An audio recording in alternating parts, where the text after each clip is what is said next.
welcome to Nourishing the Mother, where inspired women talk about the journey of motherhood through the common thread of parenting, relationship, and sexuality as a path to consciousness.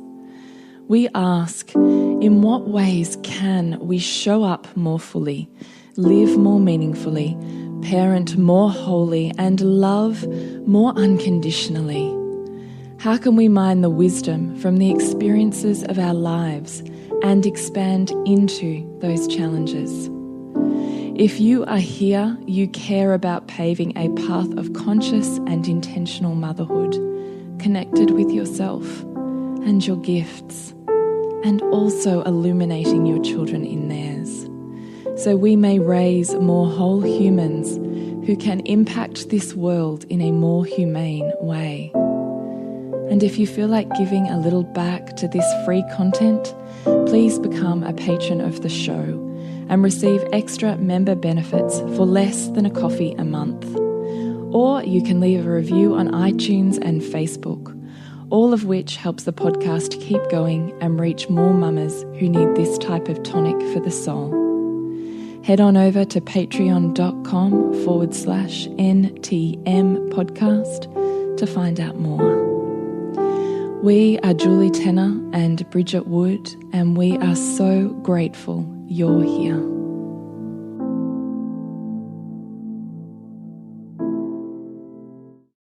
Hello and welcome to Nourishing the Mother. I'm Bridget Wood. And I'm Julie Tenner. And today we have a very deep and healing podcast with two of the most beautiful women that we have the great grace and pleasure to know, Shelley Clarke and Katie Parker, who will share with us today the stories of their own experiences of miscarriage. So we do want to let listeners know that if you have any triggers around baby loss, infant loss, or pregnancy loss, to perhaps skip another podcast or come back at a time when you're feeling healed and ready to hear the stories of other women. So we might just read Shelley and Katie's bios. Share them with you. So Shelley Clarke lives in Adelaide with her husband, 3 children, and 6-month-old puppy. She works as a physiotherapist and craniosacral therapist. She is also an aware parenting and hand-in-hand parenting instructor and loves supporting parents through in-person and online workshops. She is passionate about helping families navigate the everyday challenges of life. Shelley brings a warmth and understanding to everything she does and loves supporting others to know themselves more deeply. And the beautiful Katie Parker is a social worker, postpartum doula, parent mentor, and mum of 2. She supports women during pregnancy, postpartum, and beyond to honour themselves in motherhood. She provides both online and in-person pregnancy and postpartum care, perinatal counselling, group support, women's circles, and is now running a small group business mentoring program. Katie also supports parents to navigate the toddler and preschool years with a focus on connection, holding space for emotions, and setting boundaries with love. She is passionate about reparenting and loves working with mothers who are willing to do the work and heal their childhood stories. Beautiful. So I'd love to perhaps just remind you at this point in time to jump onto nourishingthemother.com.au, scroll on down to the red banner, pop in your email address, and we'll make sure you don't miss a beat on what's out there in the world, what we've got going on and coming up, so that you have an opportunity to know, grow, and dive in. We also just want to let listeners know that before we begin today, that this is not a podcast of medical advice. This is the stories individually of 2 women who were themselves supported by medical care and professionals. So, of course, we encourage every individual listening to seek their own medical opinions relevant to their own situation. Beautiful. So now we'll jump into the interview. So hello, Shelley and Katie. Welcome to the podcast. Hi. So this is Shelley. So that you know, because of course if you're listening in the audio format, it's going to be, you'll get used to their voices, but maybe we'll just welcome Shelley on first. That's a great idea. Say hello so we get comfy with your voice. But of course, if you're in the Seek More and you're a patron supporter of the podcast, then you'll be live streaming and watching us live and all of the bits and pieces and chatter that happen either side of a podcast. So you'll know more easily. But for our beautiful audio listeners, it might be really gorgeous to have a reference for your voices. So, Shelley, would you like to just say hello? Hi, I'm Shelley. Thanks for having me. I'm very happy to have you hearing your beautiful story. And Katie Parker. Hello, I'm Katie, so thank you for having me back. Oh, we're delighted to have you back. So, there you go, Bridgie. Well, I was just thinking about how this came about, really, because Julie and I heard both of Shelley's and Katie's stories in quite a short time frame. And both of us just had this incredible, reverence for hearing your story, but at the same time, this kind of almost heart-crushing sense of, if only we knew that this was possible in our own experiences of miscarriage, in our parenting journey. So that's really why we feel so strongly to be able to create this space to have these conversations with you both, and are so enormously grateful for your courage and vulnerability in sharing those with us and our audiences. Yeah. So I'd love maybe just to start with asking you first, Shelley, was this your first miscarriage experience, or had you had a miscarriage experience previous to this? No, this was my first miscarriage. So I've had 3 kids. I've got an 8-year-old, a 5-year-old and a 2-year-old, and this was going to be our 4th little bubba. So, yeah, it's my first experience. Yeah. And how did you come to know, we're going to get into your story in a minute, but how did you come to knowing how you wanted to approach that? How did that happen in your mind? Well, it was interesting. Katie was a big part of that, actually, and I'm sure we'll get more into my story and her story in a minute. But I think with each of my births, I have been more conscious around how I want to birth. And so it's been an evolution with all of my births, a hospital birth to start with, and then a home birth, and then a beautiful healing hospital birth with a water birth back in the hospital for my 3rd. And this time was going to be similar. It was wanting to be another home birth. That's what we were planning. And so when we found out the news, it was really like, well, what are my options? And looking at what I really deeply wanted and speaking to other women and seeing what's possible. So Katie was a really big support for me, and a few other people that I spoke with, and, yeah, just then really looking at how I wanted it to be. Amazing. Yeah. And beautiful Katie, was this your first miscarriage? Yes, it was. Similar to Shelley, actually. This was my 3rd pregnancy, so I've got a 5 and a 3-year-old. And pretty similar experience. I had, a hospital birth as my first, and with a few interventions, and it wasn't really the birth I, would have hoped for. Second time round, I did have a very empowering and healing hospital birth with no intervention for that birth, and really 3rd time I was really hoping for a home birth, and that had been my plan as well. So yeah. And how did you come to knowing how you wanted to approach your miscarriage? It all just happened so fast, I think, because I found out, I started bleeding one day and sort of, birthed the baby, 5 days later.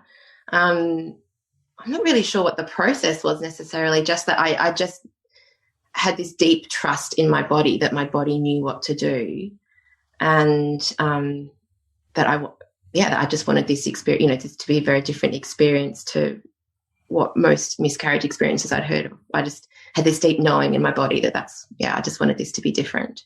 I'm not really sure of the steps I took to sort of get to that point. It was this deep knowing, I think, is how I would describe it. Yeah, that's really what I was interested in. So, Shelley, how did you come to having Katie as a support person? Because you're in different states, aren't you? Yeah, we're in different states, yeah. Yeah, so how did you connect? Yeah, we met at an Aware Parenting workshop last year. So we'd met in person before, and I think we just have stayed in contact since then. And I remember Katie posting about her miscarriage, just one post that I'd read probably, what's the difference, about 4 or 5 months apart. And so I remember that post, and we similar. Like I started to bleed or feel like I was getting a period, and I was 12 weeks pregnant. I was like, oh, this doesn't feel quite right. And then the next day it was a bit heavier. We went to the doctor and went and had a scan and found out that there was no heartbeat. And so I may not get through this without crying, so I'm just going to and so we that it's heartbreaking that, that moments that you're in a scan, kind of knowing, I think I knew that, well, I already knew what it was going to be, the answer. But having that confirmed, it's shattering. And so my husband was with me and we came out of that, and we were crying, and I asked the radiologist, what do I do now? And they said, well, you can go to the hospital, you can go home, you can have some time, whatever you want to do. And my husband asked me, what do you want to do? And I said, I just want to go home, get into bed, get my journal out and actually just cry and journal. And that was my first sort of thing that I wanted to do. And we were in shock, I think. So we just went back and did that, crawled into bed and cried. And my doctor rang, and he, I think he had the best intentions, but sort of said, you can go to hospital and get it cleaned up. And the languaging wasn't, it was a bit harsh, and I was like, I need more time than this. And I remember Katie with that post, I thought I need to speak to Katie.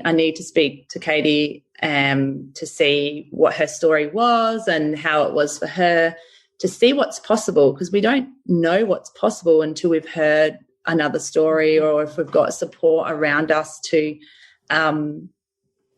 say, yes, to deeply trust your body. It is okay. You can do this a different way. So for me, like Katie, I think we spoke for about an hour and a half on that Friday night, the day we found out.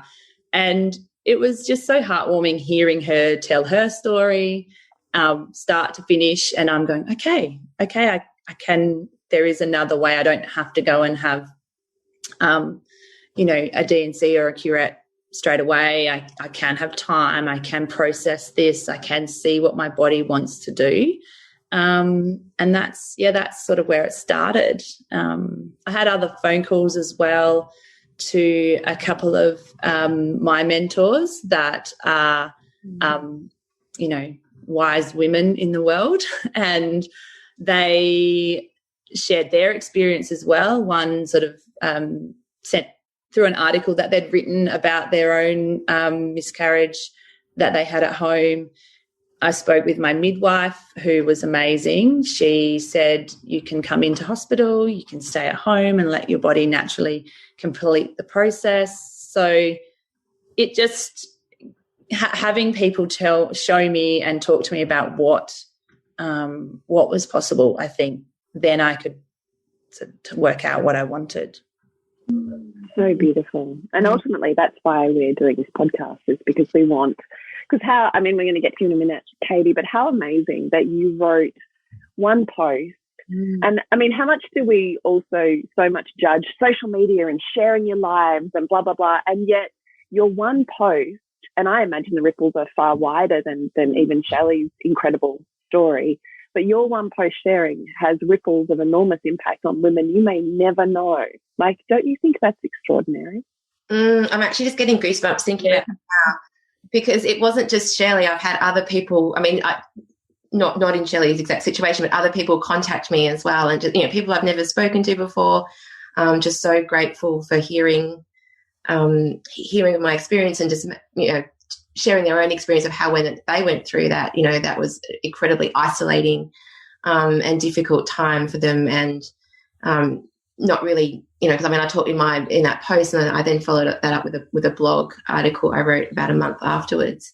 Talked about just the power of sharing our stories and being supported by other women and having that circle of support around us. And I think that was quite impactful for, I've had quite a few people contact me about that and share that. So I think it's extraordinary. Yeah. So that's our purpose of also having this, sharing both of your stories here and having this podcast, is because Bridget and I are absolutely believe in the power of women's stories and sharing of their embodied and lived wisdom and vast experiences, because often we don't know what's possible until we see some version of it out in the world. And when our communities are so isolated, it's very hard to see a huge spectrum of possibilities. So we do think that both your stories, whilst different, are also so extraordinary in how they challenge the paradigm of what's possible in our cultural perceptions of miscarriage, which is why we're here to really share your stories. So I just wondered, before we started, and because your miscarriage was first and informed Shelley's miscarriage, I was hoping it was okay to begin with your story, Katie. Would that feel okay for you? So I thought what we could do maybe first is just all of us take a breath together. How do you feel about that? You're okay with that? Because I do think also for women that are listening, particularly if they themselves have experienced a miscarriage, that your stories may also hit pieces and places within them that need to be acknowledged, and that they may have rushes or rises in adrenaline or feeling. So I just think maybe it's really worth just all of us, listeners included, taking a breath together. You think? Beautiful. All right. So wherever you are, I just want you to maybe give yourself a little wiggle and find your pelvis.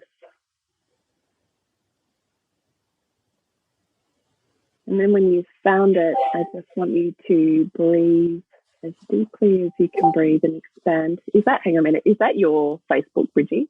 It's not mine, no. It's Facebook Messenger probably.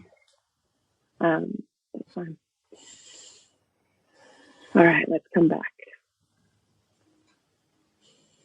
So see if you can feel the base of your pelvis like a bowl or a vase, a beautiful vase. And see if you can swell with your breath the base of that vase in a 3D capacity. Breathing out so it expands all sides of your pelvis.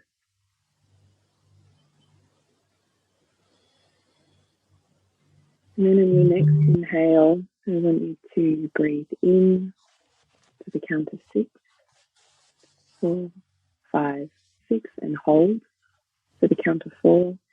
1, 2, 3, 4, and exhale if you can to the count of 8.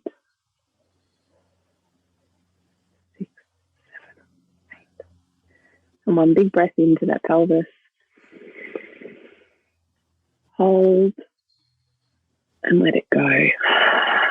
Really dropping your shoulders and sinking in. And then just find a breath that feels really soft and relaxing for you. No pressure. Just that says hi and home.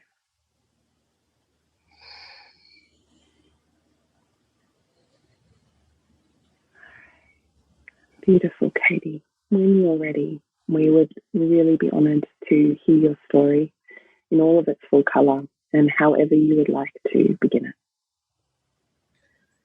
Thank you. I also just want to say thank you for the opportunity to share our stories as well. I think there's so much healing in that as well. So thank you. And also I wanted to start by acknowledging that obviously this is my story. This is one person's story. And I also am aware that this may be triggering for other people to listen to. So, just sending you all who are listening so much like love and gentleness. And, I would just share my experience. Yeah. Okay. So I think it's probably worth mentioning that before I even became pregnant with this pregnancy, I was studying a Master's of Palliative Care, and last year I was doing a research project, and for that topic I had picked the support that bereaved parents experience after perinatal loss in the Gippsland area, which is where I live. And so I wanted to examine, I was wanting to make it relevant, obviously, to my Master's in Palliative Care, and also to my new career, which was, working in pregnancy and postpartum. And as I was doing the literature review for this project, I was reading all of these articles and all of these women's stories around miscarriage, and I had this really strong feeling at the time that my next pregnancy was going to end in loss. And it was almost like this feeling I had, and that's almost like, although intellectually I know this not to be the case, but I had this feeling that that's what I needed to experience to be able to support women who are going through this experience themselves. So it was this really sort of strong feeling that was there at the time, and then it went, and then of course it was a few months later that I then did become pregnant, and the pregnancy pretty much proceeded just like my other 2 pregnancies, which was basically 6 weeks of utterly horrendous morning sickness. Like I was bedbound for most of those 6 weeks.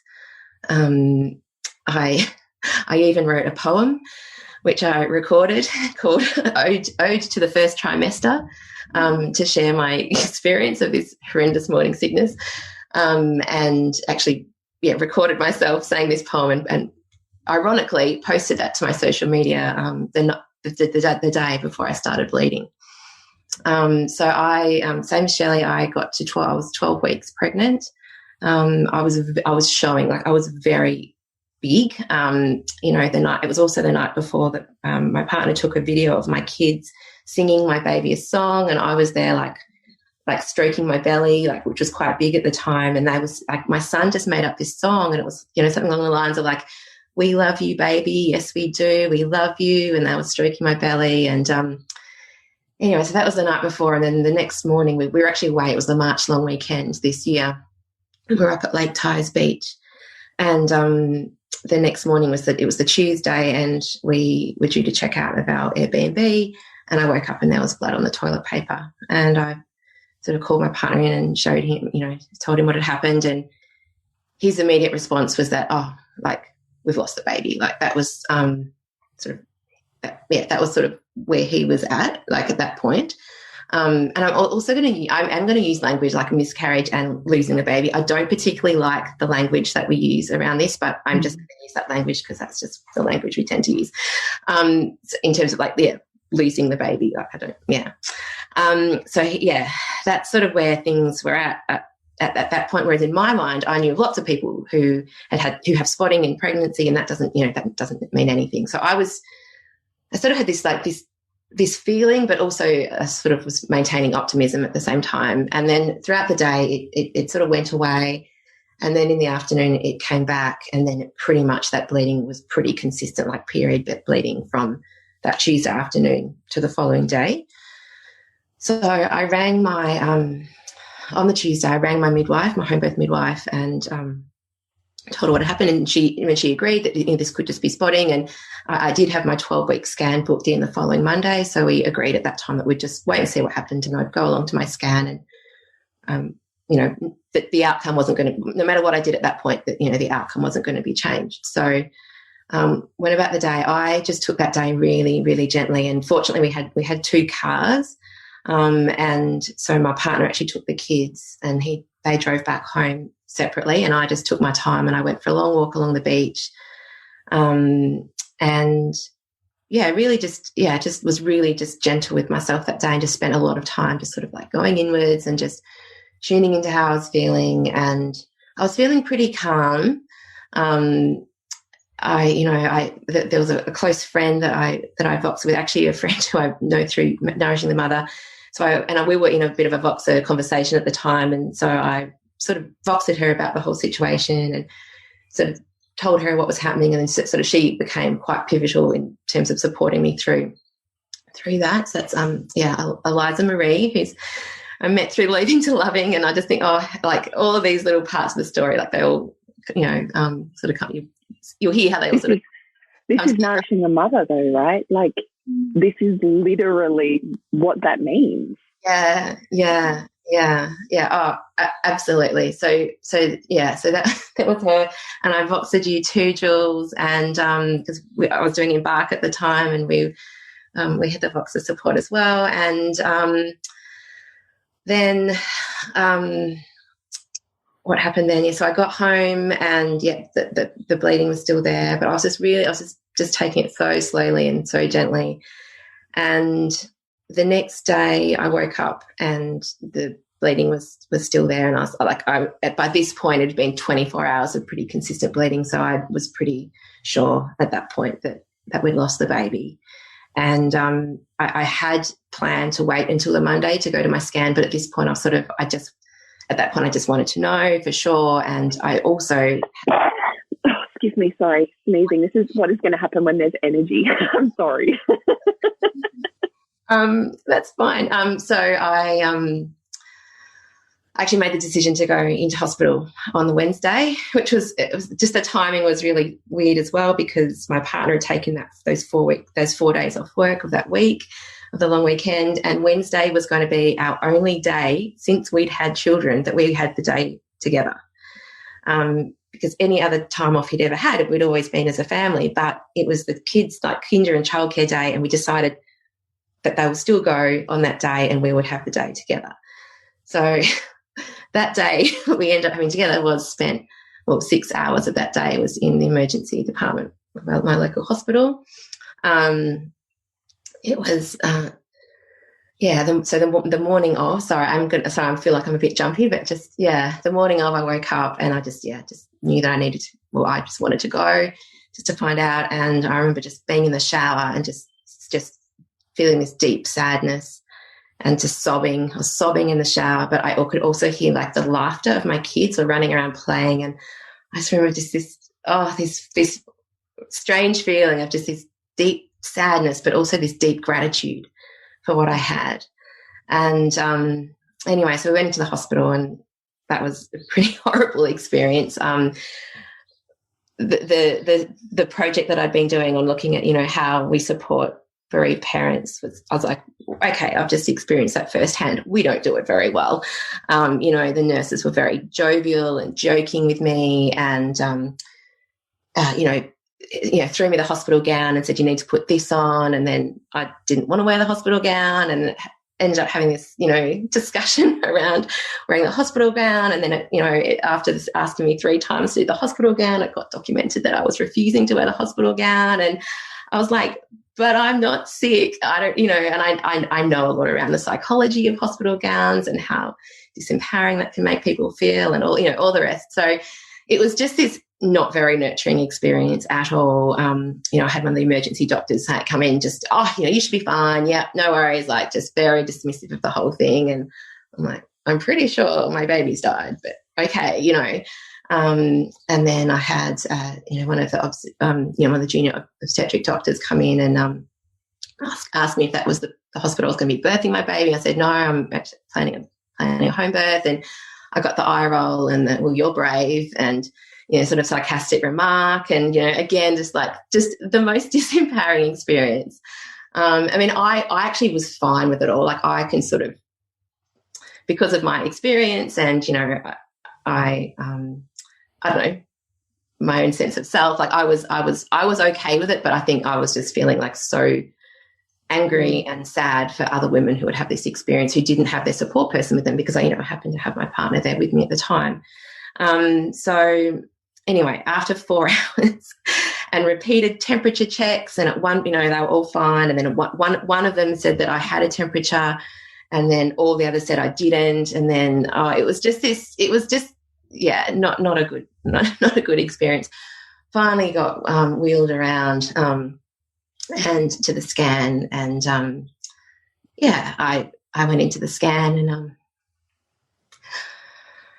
at that point I just had my hands over my belly and was just crossing my fingers. I had this enormous sense of guilt that I hadn't been connecting in with my baby at that time, and I just crossed my fingers and I said, I'm sorry, baby, please, like, if you're there, please be there, And anyway, we soon found out that there was no heartbeat, and that there hadn't been that the baby had stopped growing at 7 weeks and 5 days, which was 4 weeks earlier. So it was pretty shocking to realise that I had been carrying this dead baby inside me for 4 weeks. And I was furious. Like, I was just outraged at like the fact that I experienced this horrendous morning sickness for nothing. And I just felt that was just so unfair, that I'd gone through that, for nothing. So anyway, we came out of the scan and I had a really big cry.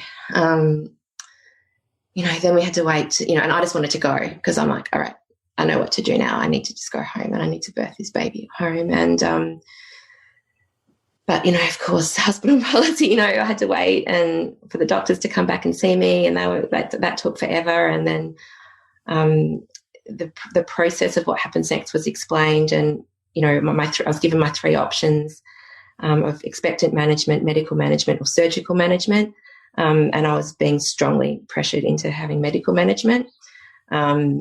Can you just break those down in terms of what that means? Yeah, sure. So expectant management is where you do nothing. You just wait for your baby to come, to be birthed. Medical management is where you take a tablet, some medication to bring on labour.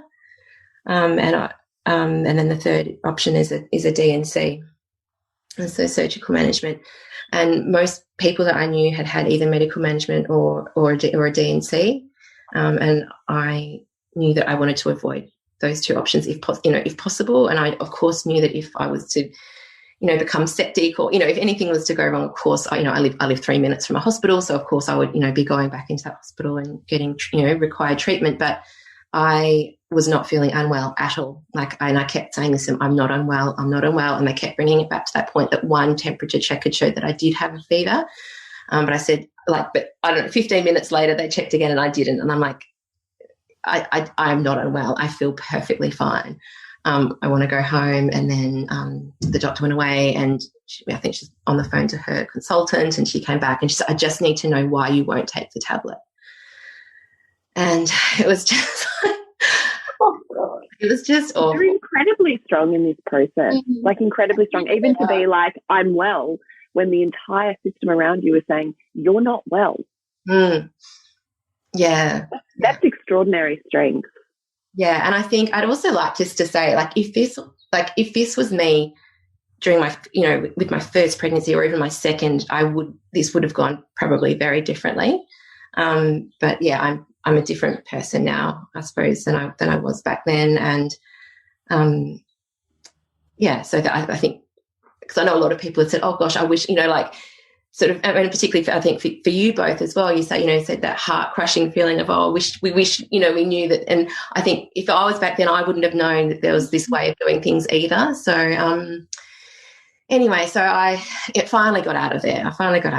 And Can I just ask, what reason did you give for not taking the tablet? What did you say to her? I said, I've had a friend that had that, and she said it was horrendous, and I don't want to have that experience. I sort of just made something up. I didn't really have my proper, I could have given a much better explanation, but I think that just is what came out of my mouth at the time. And I think I'm still a bit in shock as well. And absolutely. Yeah. What answer would you give now?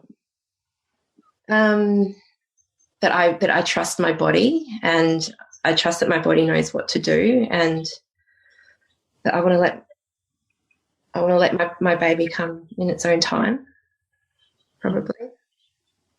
Yeah, and I was, and while reassuring her as well that I'm also I'm very in tune with my body.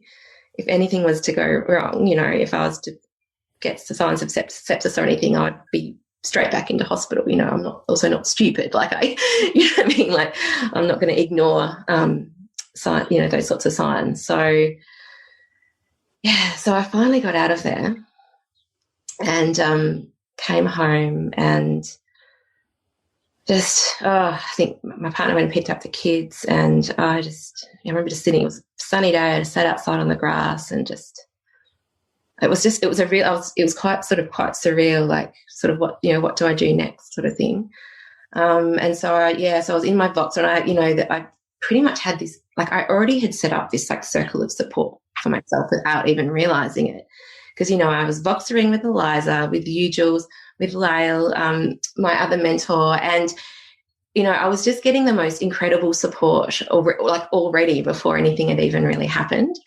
And so later that night, sorry. Let's spin that for just a minute, just to hone in on that. So what I find interesting is just also flipping what support looks like, that support can look like something that's virtual as opposed to something that's physical. Are you able to just to talk around that a little bit more when we talk about resourcing ourselves to be nourished? Yeah. Oh, sorry. One other thing I forgot to mention when I left the hospital, there was no. I was literally left with no support. Just the instruction to come into their clinic the following week, sort of for a bit of a checkup.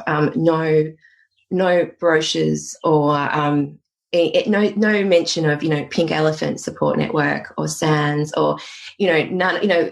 Bears of Hope. We have all of this support for people experiencing perinatal loss, yet none of that was provided to me at all at the hospital. I mean, I'm fortunate in that I obviously had done a research project on it, so I knew of what support in that regard was around, and not that I felt that I needed that support because I felt like I had enough from my own support circles.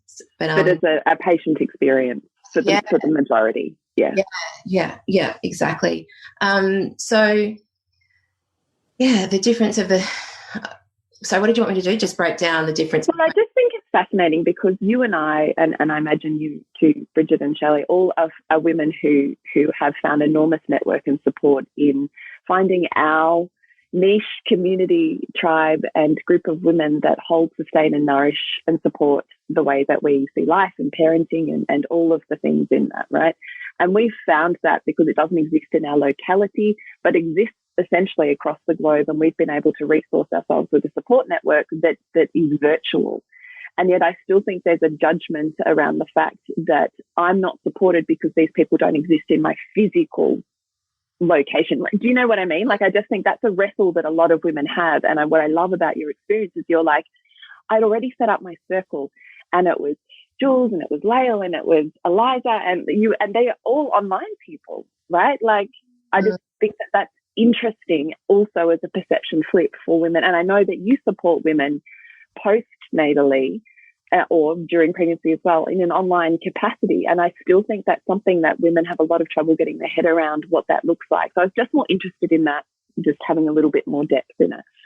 Yeah. And I think I've talked about this a lot, particularly around, our current situation of COVID-19, is that support can absolutely look like online support. And I mean, when I look back over my last two and a half years since I discovered Nourishing the Mother podcast, and then went on to do courses, and then that my online village has just like exploded since then. And some of my closest friends, I don't live anywhere near them. Right. Like, but how amazing is that? I haven't even met in person yet. So I think there's immense power, and I think if you don't have the support locally, then absolutely look outside the square, look to online and virtual support, because it is there. Like, you will find your people. You just need to know where to look, really. And I got extraordinary strength and support from my online village through this experience. Yeah, absolutely. And I wonder how that also helps, because often the experience of miscarriage for women can feel really isolating, not only because it's not widely spoken about, but also that our partners can often have a very difficult time knowing how to hold us or be in that experience with us. And so that can also feel further isolating and disconnecting if we are looking to them to be supportive when we haven't actually given them permission to know how to do that for us. Often we're having to look outside into those other networks and to find that. And so did that also help you with your relationship, because you had all these women holding you at the same time as you guys having to figure out that between yourselves? Was that helpful? Oh yeah, definitely, absolutely. And my partner, he's not a spiritual person, and so a lot of the spiritual support that I received at this time was obviously from other women in that circle of support. And I had the physical holding from him, and obviously emotional support as well, but whole layers deeper from that online support. Yeah. For women and knowing where to find those women. Yeah, it's beautiful. Thanks for sharing that. Yeah, thanks. So that night, so the kids came home and we shared with them what had happened, and there were a few questions, and how was that? Can you string that out a little bit? Because that's often something women struggle with too, is, I should keep it hidden from my children because they can't handle it. Yeah, I know you're nodding too, Sally. Your input on this too. Is this, what does that look like? How did you approach that? I mean, obviously you have a huge grounding in parenting and how to hold space for children. What do you think about keeping this aspect of life or death hidden from them versus sharing the experience with them? Well, my personal belief around that is that it shouldn't be hidden. So we pretty much had told the kids about my pregnancy within a couple of weeks. I pretty much when the sickness started, we shared that with them. So I don't feel it should be hidden at all. I think in many cultures around the world and ours, a few hundred years ago, the whole family would be included in rituals surrounding, birth and death and that sort of thing. So I see no reason to keep that hidden from my children. I also think back to my own experience as a 6-year-old, almost 7-year-old, when my brother died as a baby. And I mean, obviously I knew that he had died because he was born and then he died 2 days later. So it wasn't that the death was hidden from me, but my mum's grief was. It just wasn't spoken about. I never saw her cry. I never saw her grieving. I mean, she died a few years later, but from what I'm told, from my dad, he says, well, she just wanted to be strong for you guys and didn't want to, show any emotion. She didn't want to make you upset. And while I completely honour and appreciate where she was coming from there, I think I have a different perception around that and sharing that with children. And I think it's been very important for me and for my partner as well to share that with the kids. And particularly just recently, a couple of weeks ago, it was Pregnancy and Infant Loss Remembrance Day, and I decided that I wanted to attend the SANS service, remembrance service, and that I wanted the kids to be part of that if they so choose to, obviously no pressure or anything, but explained what it was and did they want to come and be part of that, and they did, and it was an incredibly powerful evening. Just sitting as a family, with our candle for our baby burning, around the computer screen on this Zoom call, and, answering questions that came up along the way. I think that was just I personally believe that was really important for my kids to experience that as well. And how did you explain it to them? What sort of language did you use with them? Just really simply, my thing was just being simple and honest around the whole thing. So just that they knew there was a baby in mummy's tummy and that the baby died. That's pretty much how we explained it. And how did they process that? Well, my 3-year-old didn't really she didn't really get it, I don't think. I mean, although she has come to me with other questions and comments, since then. So at the time I felt like she didn't really understand. My 5-year-old, he had some, I can't exactly remember his responses, but he had some pretty thoughtful responses to that. And he'd ask questions, he'd ask questions around it. I could really see that he was trying to make sense of that as well, of what had happened. Just trying to think of some of the questions he asked me. Oh, one of the things was a few weeks later and my stomach was still quite big, and he said, well, Mummy, if the baby died, why is your tummy still so big? And, it was just him sort of, just making sense of all of that. And, I think they've processed it pretty well from what I can gather from the conversations we've had.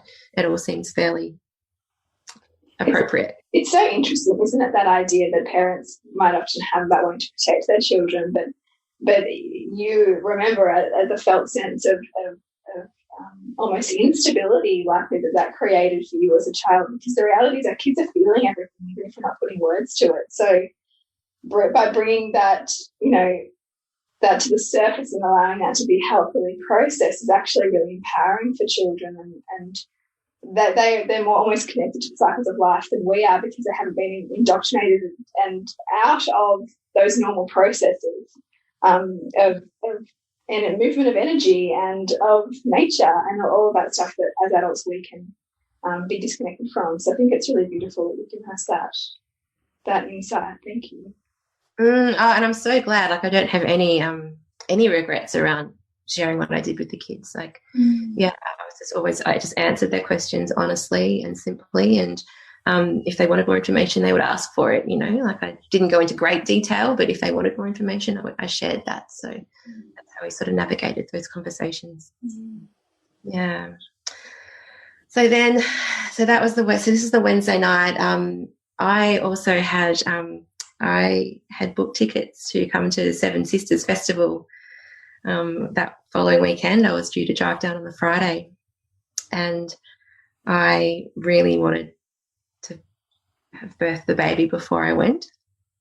And so that evening I was actually voxering with Lael, and she just voxed back like pretty much exactly what I needed to hear in that moment. She was like, because I was like, how do I facilitate this process, and so, through these messages, it was, she was encouraging me to really tune into my body and tune into my baby and talk to my baby and let her know that it was safe to let go, and that she could, letting my body know that it was safe to release the baby.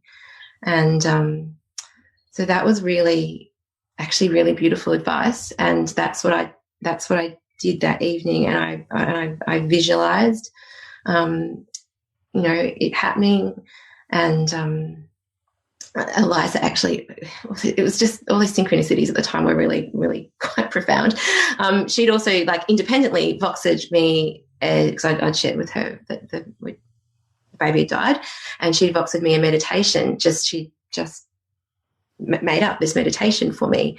It was about 10 minutes in my voxer, and it was just went perfectly with what Lael had suggested that I do in terms of tuning in with the baby. And so I just listened to this meditation, multiple times, and just really tuned in and spoke to my baby. And just, I don't know, it was safe. It was safe to go, and that I loved her, and it was safe to leave now. And so I did that Wednesday night. Thursday, still Friday morning, nothing had happened. I was just still had sort of normal period bleeding, slight cramping, but not really anything. Nothing really serious. So then it came to Friday, and it was the day I went to the festival. And just another bizarre thing was I'd been contacted by a friend earlier in the week she was due to drive down herself, but her van had broken down and she couldn't drive it. So she was looking for a lift, and she had found out that I was going. So she asked if she could get a lift. And then at the time I was like, well, I don't know. I've just had a miscarriage. I'm not even sure if I'm going or what's happening. And anyway, in the end, I ended up picking her up and giving her a lift. And this was a woman who I'd met once at a women's circle a few months ago, or even longer than that ago. We hadn't had any contact. I think we tried to tee up a coffee or something, but it hadn't worked out. And I'd been really sick, and it hadn't worked out. And anyway, so I've met this woman once at a circle, and I gave her this lift down, and we were in the car for a bit over an hour together. And just the conversations we had, I was sharing my experience, and then she had something else going on in her life that she was sharing. And I was like, and both of us were like, wow, we were meant to be brought together today of all days, both of us having had these experiences, and we were both supporting one another. It was just the most incredible. Because otherwise I was just planning just to drive down by myself and probably, I don't know, listen to a podcast or something, And so that in itself, so we got there, and already I was just feeling like, wow, that was really, really special to have shared that car ride down together. And then I was meeting up with a friend at the festival, so I met up with her, and I'd meant to take some Panadol with me, and I'd forgotten. I just, in the rush to get out the door, I'd forgotten to pack the Panadol. So I was sort of expecting, cramping to sort of ramp up or that sort of thing, and I'd forgotten it. And I think in hindsight, that was probably a real gift, because I wasn't masking the pain with pain relief. I was able to really tune into my body and work out what it was that it needed. So, for example, when we got there, one of the friends that I'd driven down with, there was a dance workshop that she really wanted to go on to. And I was like, no, I'm not feeling that. Like, I'm not feeling like dancing right now. I think I just need to be still and calm. And so my friend and I, we went and got some food or something and sat together. And then, you know, the day went on and we just took it really slowly. And there was a bit of cramp, like there was a bit of cramping, and probably to the point of like bad period cramping. But I was sort of, it probably is going to sound a bit weird, but I was almost enjoying the pain, because I felt like this is my body doing what it needs to do. Like, I felt like my body knows what it needs to do. And it was like that healthy labor pain, you know what I mean? Like, this is what it's meant to be doing. So I was sort of quite enjoying the pain, almost just knowing that this is what's meant to be happening. And then later in the afternoon, there was another dance workshop that really appealed to me, because it was something to do with like salsa dancing or something, which was my passion. I used to be a very big salsa dancer pre-kids. And I was like, that's what I need, some real hip moving, you know. So we went along to this dance workshop and I just went crazy, like dancing, and that's just what felt right for me at the time. And lots of hip, you know, moving my hips, and anyway, it felt really good. And I was just feeling so energized after that dance workshop. I was like, wow, just feeling, you know, really, really great. And the bleeding really got a lot heavier after that. And at the time, I just remember feeling like, this is like, that's what that was meant, you know, that's what that was meant, you know, that's what it was meant to do, sort of thing. And then anyway, so we went home, and that night went to bed. You know, again, it was quite heavy, like the bleeding was quite heavy. The next morning I went back to the festival. My friend actually chose not to go, so I actually went into the festival by myself. But on the Friday, I'd actually run into all these other women who I'd known from not past lives, but you know what I mean? Like, you know, from earlier in life, you know, some I'd worked with 10 years ago, you know, others that I'd met through like baby wearing things, and like one I'd met at a conference. Like, all these people that I'd met just were all there at this festival. And so I said to my friend, it's fine, I actually feel like I'm going to be okay today. And so I went along and I was by myself, and it was just this day of just running into the right people at the right time. I literally was not by myself at all. I went from one thing, like I went to grab some breakfast, sat down, and there was my friend that I'd given the car ride to, you know, went and joined her. Everyone said, oh, how's your festival been? I'm like, oh, actually, I started miscarrying my baby yesterday. Then that woman, she was pregnant but had a miscarriage. And I said, I just feel like I need something. I feel like I need something for the festival. I'm not quite sure what. She says, oh, I know who you need. You need to go see this woman. And so I'm like, oh, okay. So I wrote her name down, and I'm like, okay, right, needed to meet you then. And that was her friend. And it was just all this interconnectedness of everyone there. It was so amazing. And so then I went off to search for that woman, but in the meantime found someone else, and then we had a coffee, and then we got chatting, and then I ran into some other old friends who I only ran into them because this other workshop that they were going to had been cancelled, so they'd come to another one, which is why I ended up running into them at that particular point in time. And then so I was there with my friend and her wife, and her wife's best friend was there, and she was a midwife. And so I got chatting with her, and then while I was chatting with her, I felt this enormous gush, and I was like, I need to go. And I took myself into the bathroom, and that's pretty much when the whole process really started.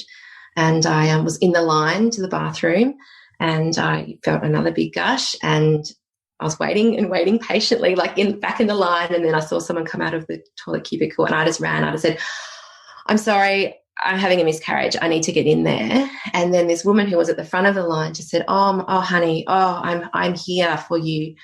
I'm holding space for you. I'm right here. And she stood outside the cubicle and she started singing to me. And it was just like so amazing. So I won't go into all the details, but I was on the toilet. There was a lot of blood, a lot more than I thought there was going to be.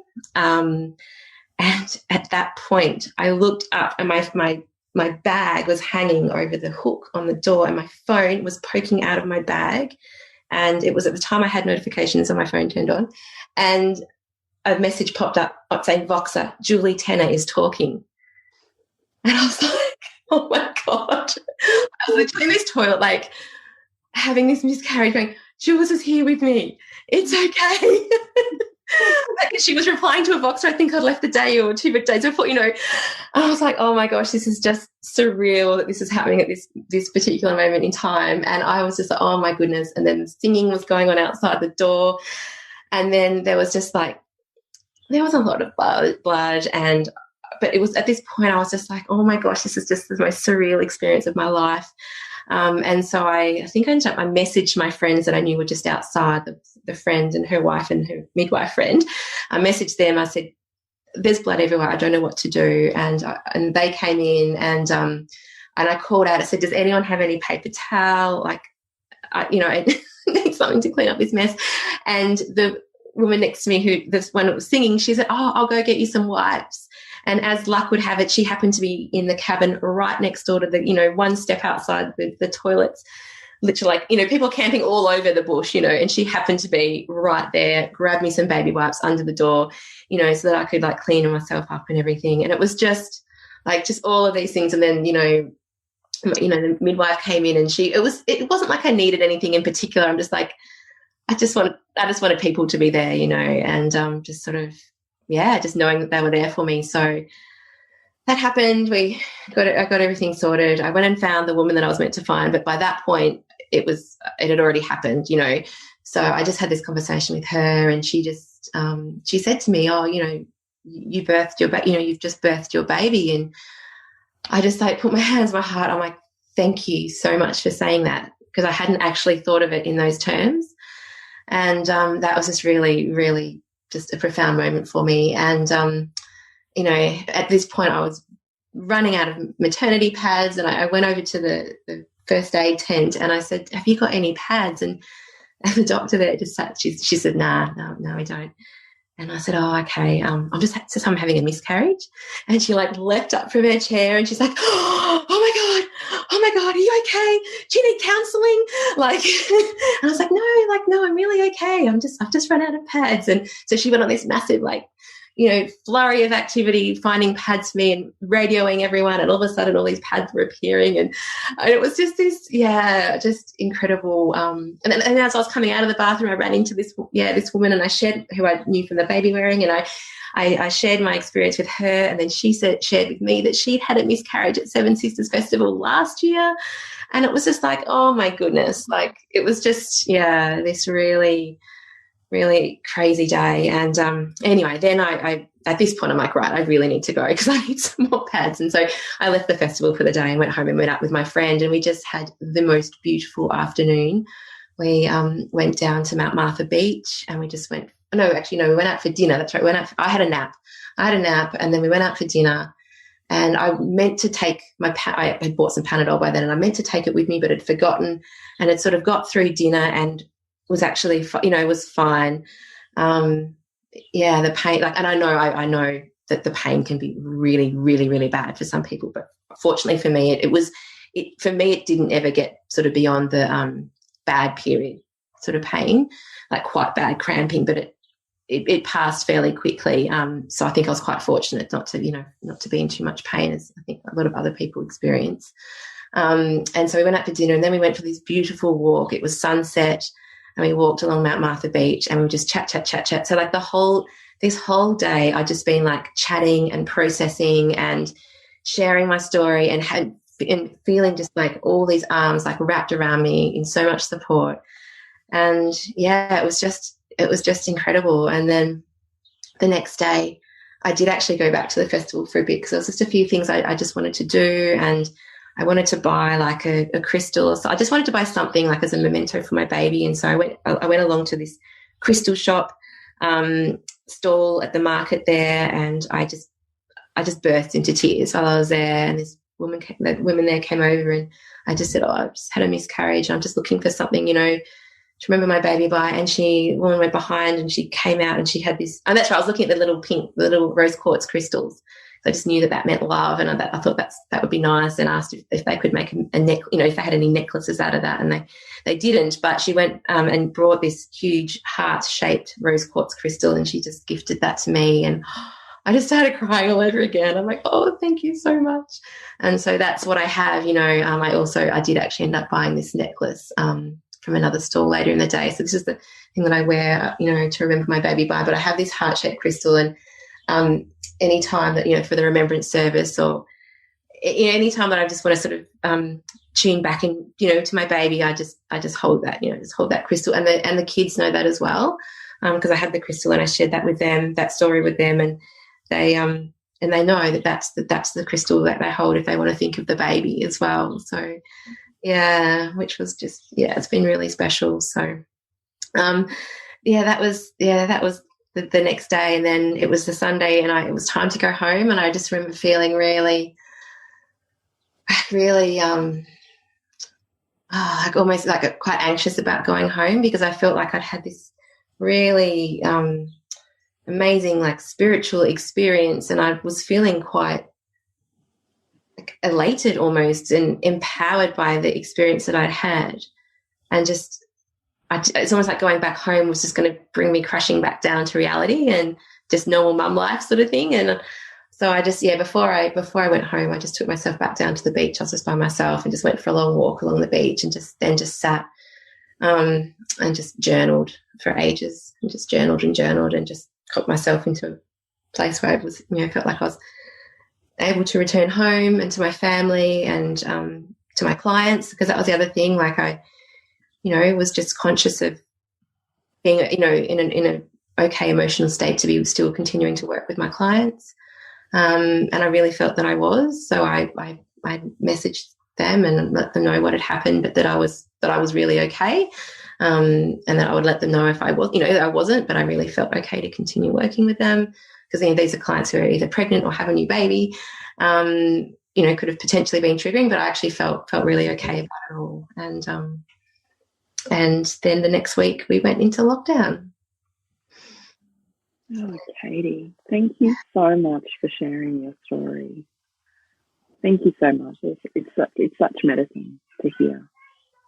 So I've probably left out so much, but I'm just conscious I've been talking for a really, really long time.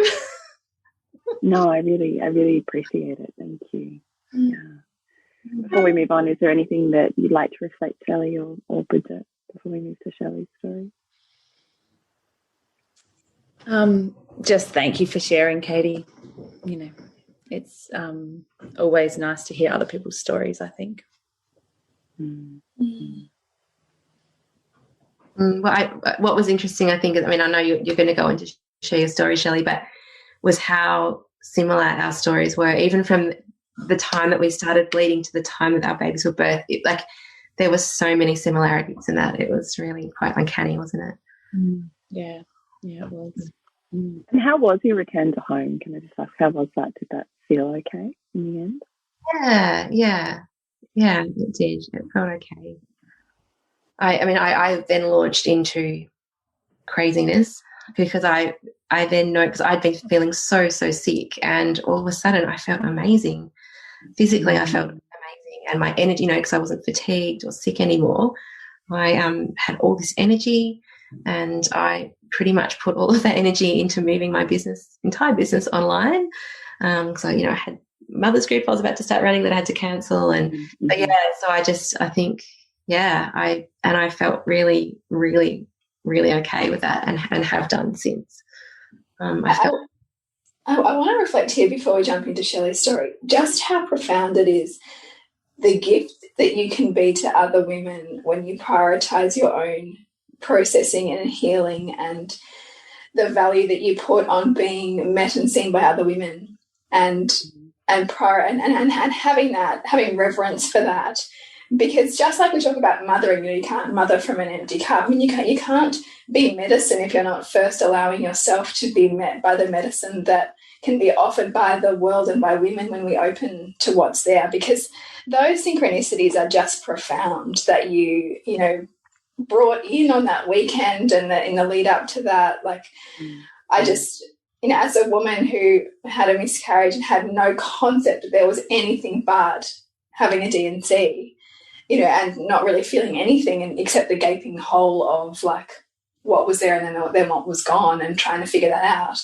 The gift of being able to move with your body and with women through that is just quite profound. So thank you. It really was. And I think the post that you're referring to, Shelley, like I did talk about how for women who've gone through perinatal loss, it's just as important to honour yourself as you would in your postpartum with a live baby.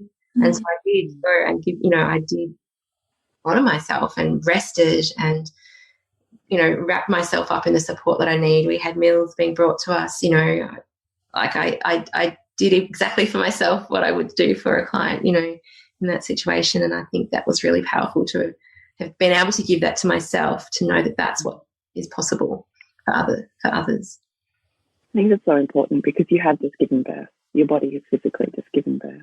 Yeah, definitely. All right, so what we would love to be able to do is honour your story, Shelley, and hear it from wherever you would like to begin, the story that is your experience.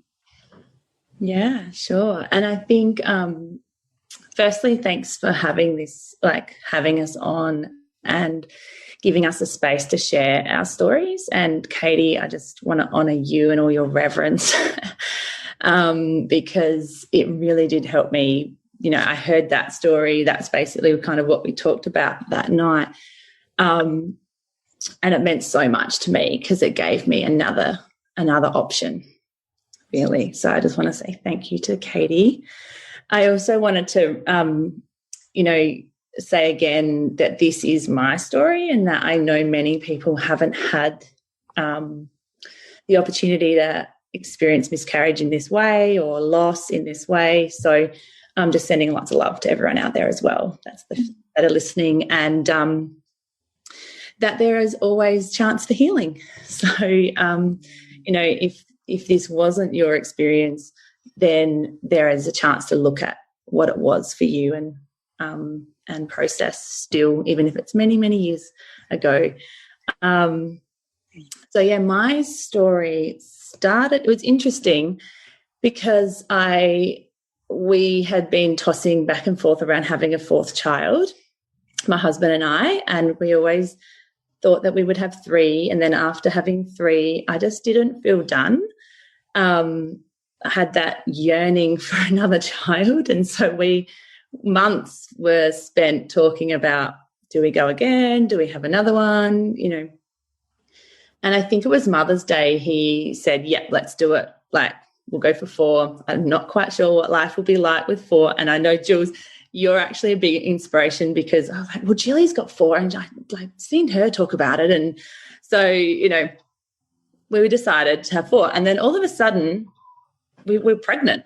We didn't even really know how, well, we know how, but it was a bit of a surprise. It sort of happened really quick. And interestingly now, it was almost like this miracle baby kind of, we were pregnant before we even had really kind of officially started trying. And then, so yeah, we were pregnant. I had the morning sickness, similar to Katie, that tired first trimester. And with my other 3 kids, I had quite large babies, like over 4 kilos babies. My last 2 were 4.8 and 4.7 kilos, huge babies. And my midwife, casually after my 3rd, said, oh, maybe you have undiagnosed gestational diabetes, because I would always pass that test, but maybe it's something that we've missed because you have big babies, but you'll never know because you weren't going to have another one. And so I had that ringing in my ears, and I went early. I booked in to see a specialist or someone who works with gestational diabetes, and I did the test. I did the test early, the blood glucose test early, and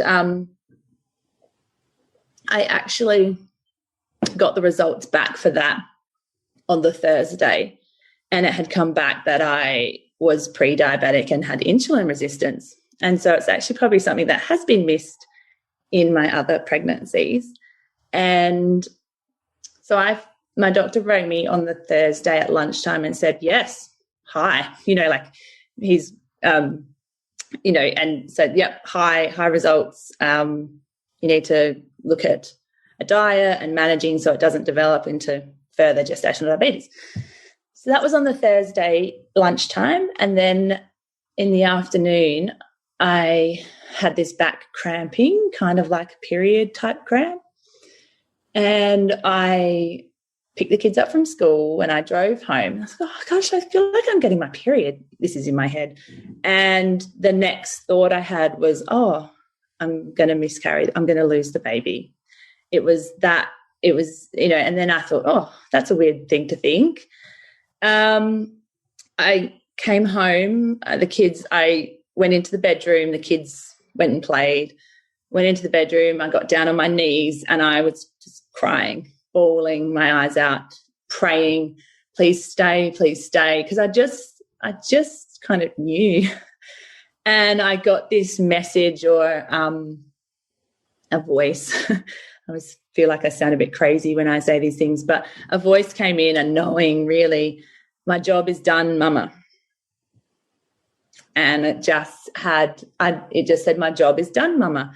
And I kind of was, you know, those moments, and I was crying, and then I shook it off, and I was like, oh, what are you thinking about? Like, where is this coming from? You don't even have, I had the tiniest kind of discoloration on the toilet paper. Like, I hadn't even really had any bleeding yet, but it was this weird sort of moment.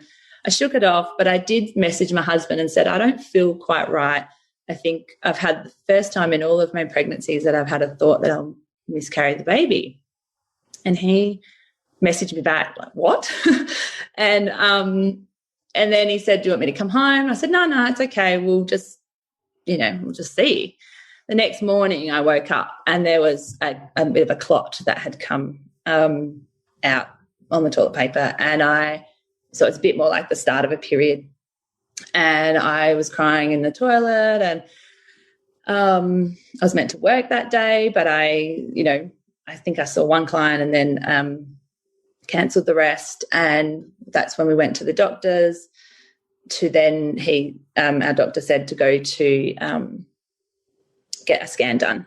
And then so we just went to a viability scan at the ultrasound place, and my husband came along, and that's when that feeling when you're looking at the sonographer, and it's like, do I look at her? Do I make contact? Do I want to see what her reaction is on her face?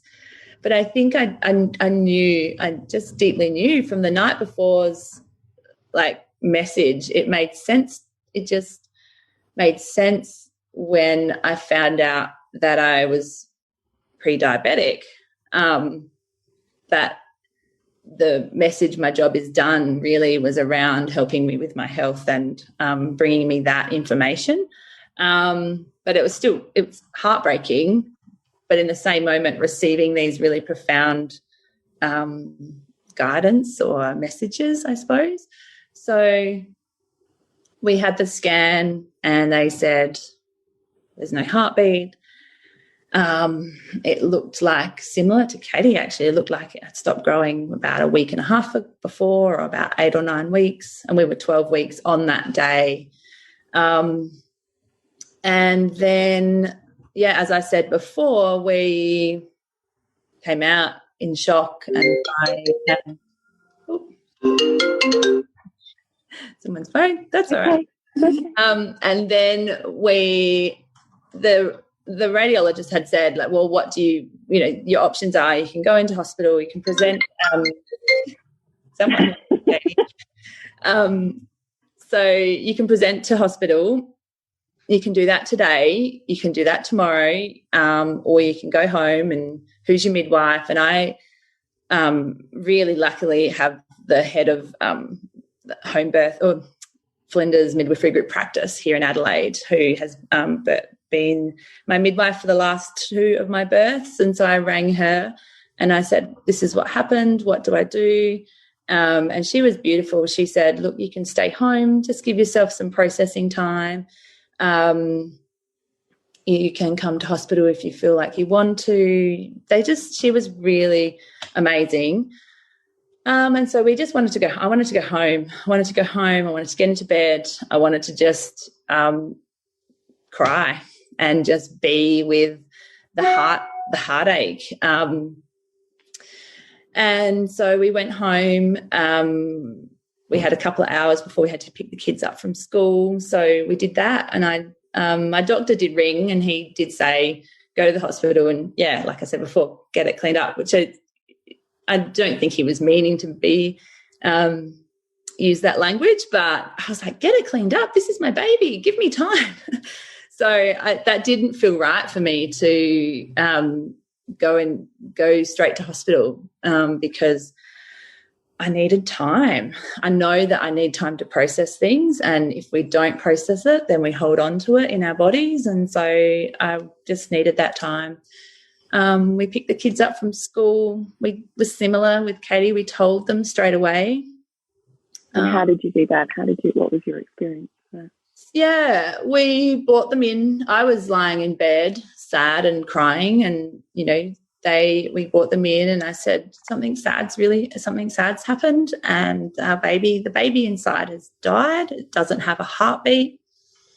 And I said, and Mummy and Daddy are a bit sad about that. And they, you know, they didn't necessarily know in the moment what had happened, and they reacted really differently. It's interesting. So I've got an 8-year-old and 5-year-old. The 2-year-old was with us the whole time, and he stayed close and snuggled because they know, they feel us. And so it was really important for me, for both of us, my husband and I, to tell them, because they know anyway. And if we're saying, no, nothing's wrong, but something is upsetting, it's confusing for them if we're not congruent in our, you know, what we're saying and what they're feeling.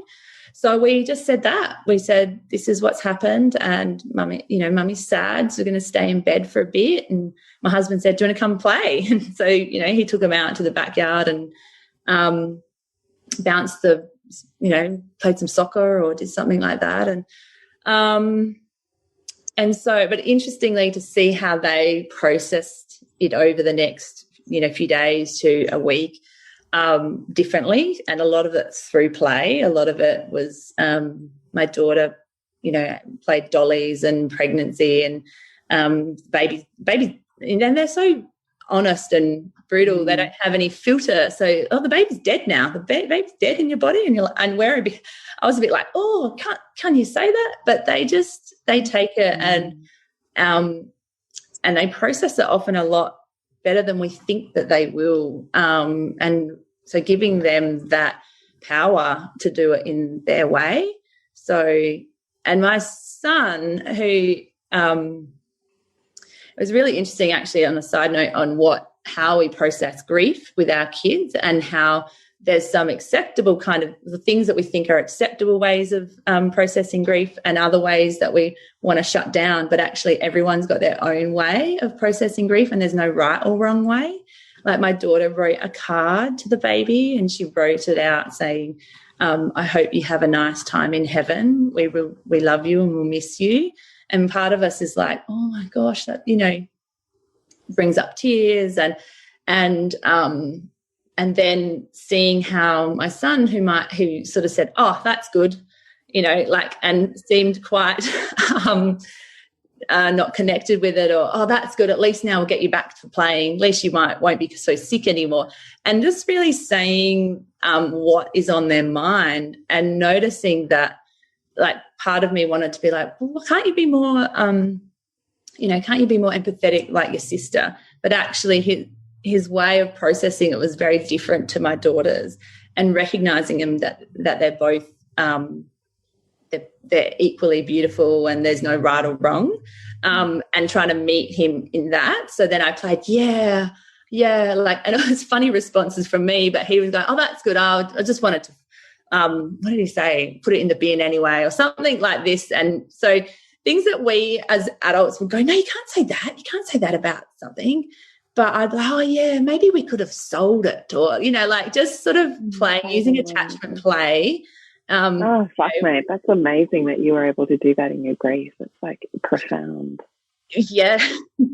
Yeah, because there was parts of me that were like, oh, you can't say that. But at the same time, realising why he's saying it, and underneath the things he's saying is how he's processing it.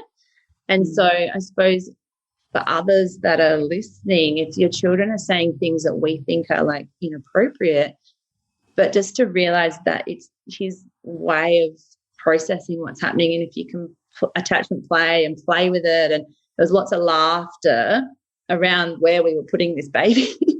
and so, but because of that, afterwards he then would come to me and snuggle in and say, but Mum, why did the baby die?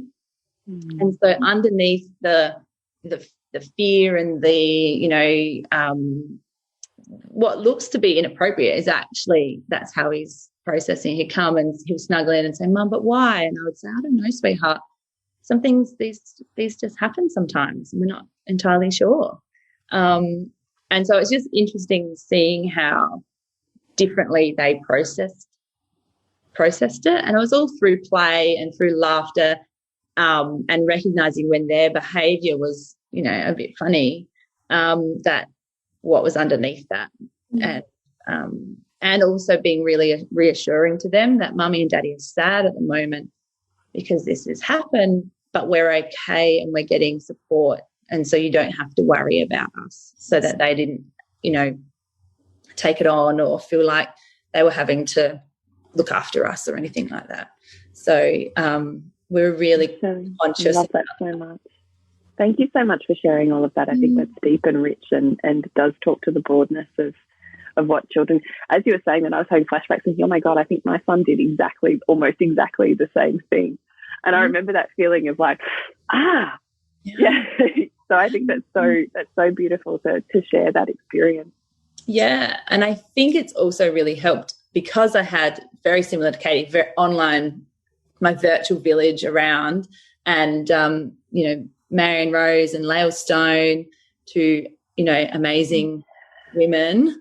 And I think I said this to Lael, I was like, I can see the differences in their grief, and one of them is, we classify as acceptable, and the other one, it's still grieving, but we can label things, as adults. So just noticing that in your children, I think, was really eye-opening for me to see it in real time.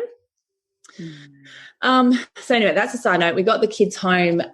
We told them the Friday night. I think I messaged Katie that night and said, this has happened. And she said, I'm going to phone you. So we phoned and she told me that whole story.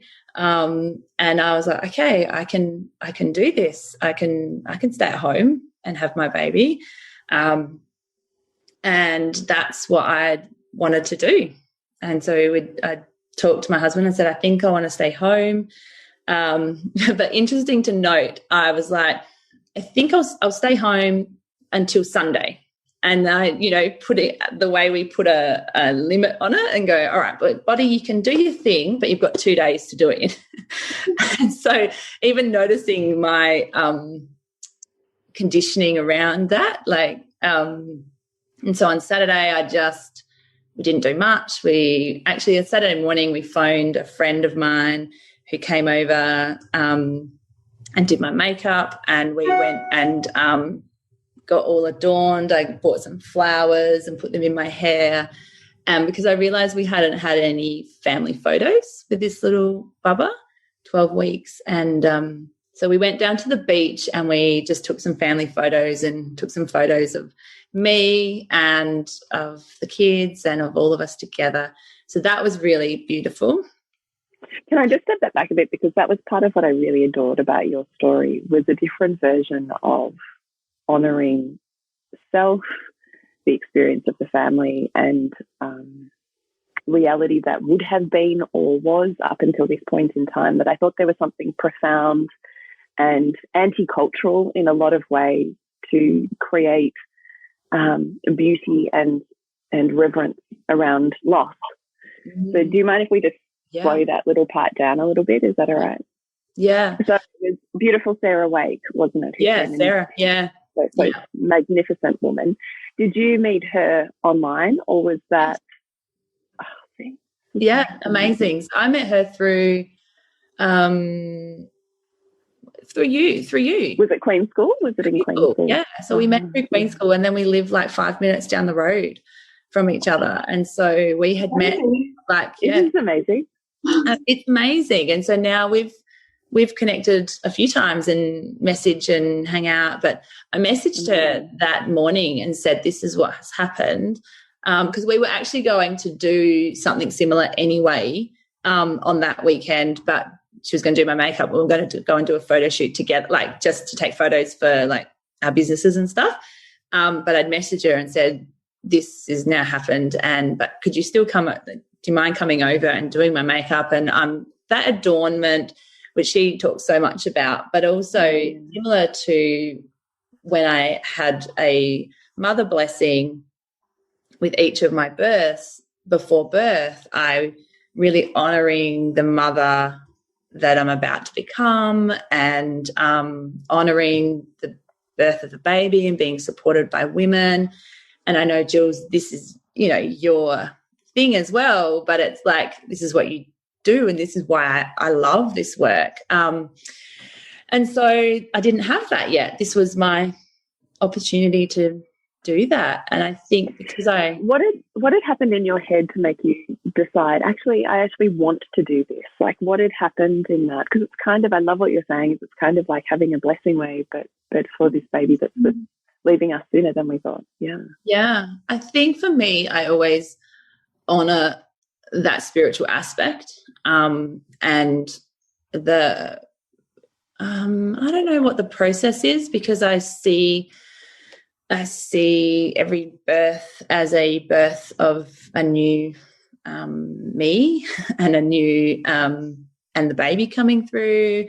And so it just overnight, I was like, this is what I felt like I needed when I was journaling. I was like, oh, I need to have family photos. It was almost like, we don't have any family photos. I want to remember this moment. I want to remember us in this, and like timestamp this moment. And so, why was that important for you to remember this moment?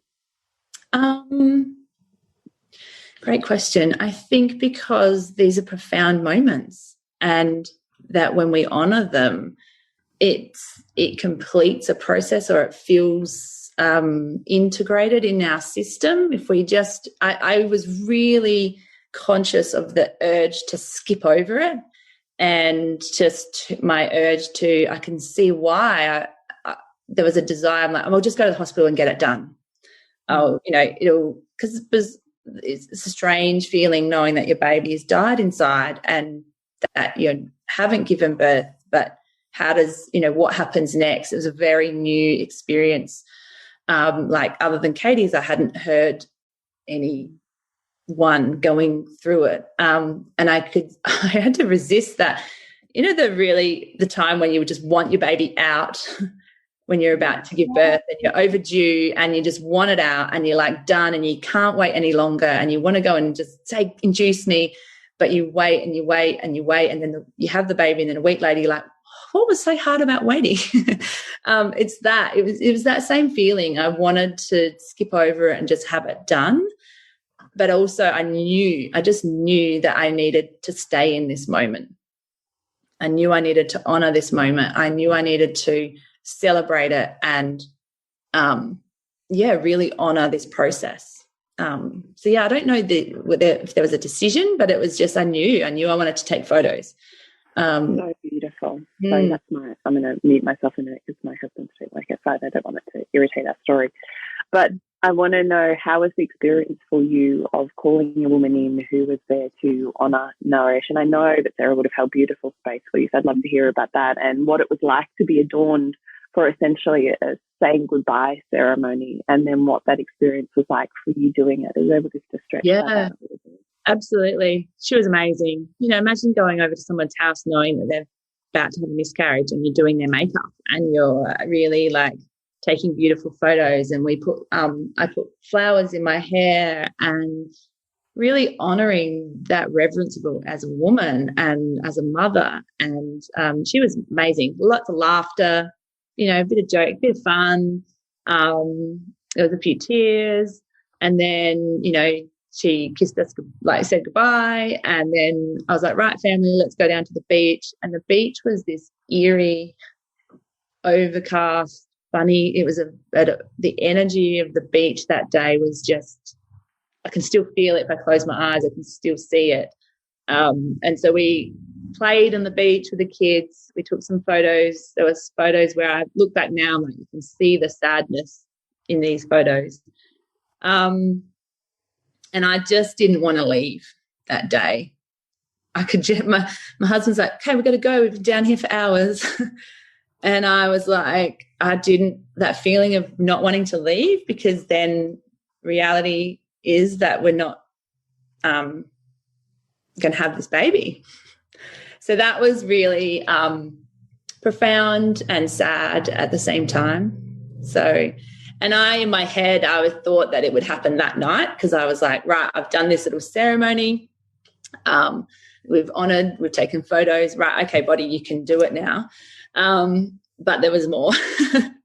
So then I woke up the next morning and nothing much had happened. And in fact, my bleeding had sort of almost dried up a bit. I was like, well, and then so Sunday I remember having a day of just wanting it to be done. I wanted it to start. I wanted it to happen. I thought maybe we'll just go to hospital. We'll get that feeling of wanting to get it done so I can move on and forget about it, which I know a lot of our modern society does and celebrates it almost. Oh, you're back at work already, or you skip over it, and all of a sudden it's like nothing, and we're busy back at work, and we haven't actually processed the enormity of the fact that we'd bought a car for this baby, we'd planned a house renovation for this baby, so we've got a bigger room, we've welcomed, already our lives were preparing for to have 4 kids. So yeah, Sunday I spent a lot of toing and froing, a lot of that sitting in that really uncomfortable feeling of the unknown, what my body was, what it was going to be like, fear, all of that. And I was messaging similar, boxering with Lael Stone and Marion Rose and these people that I have in my life that support me and mentors, and they were amazing. They just were like, you can do this. Your body can do this. Imagine what you wouldn't want it to be like. What do you need for that to happen? And, fully having my back, and just the power of someone having your back is amazing. And so then Monday morning I woke up, this is like 3 days now, since finding out. Monday morning I woke up and messaged my friend and colleague and mentor as well in craniosacral therapy, which is what I do. And I messaged Erin Riley, she teaches many craniosacral therapists here in Australia, the most profound, beautiful soul. And I messaged Erin and said, this is what's happened. Any chance I could come in for a treatment session? And she was like, yep, come in this morning at like 10:30. I'll start my day early. So she fit me in. And so I went in for this, for a craniosacral session, which is a light touch type therapy for those that don't know about it. And so we started, it was the most profound hour of my life, basically, where often when we're working with clients, there's a process in craniosacral therapy called completion of the biological process. And that is often when we're pregnant, there's like a gene that flicks on that, that is your biological process. So you have one for birth, you have one for death, you have one for all sorts of sort of processes that we go through. And sometimes when the process doesn't complete how we expected it to or how it needed to in our bodies, it will continue to float around. That energy, and Jules, I know you work heaps with energy, so that energy is still present in our bodies, and then it can cause all sorts of different things.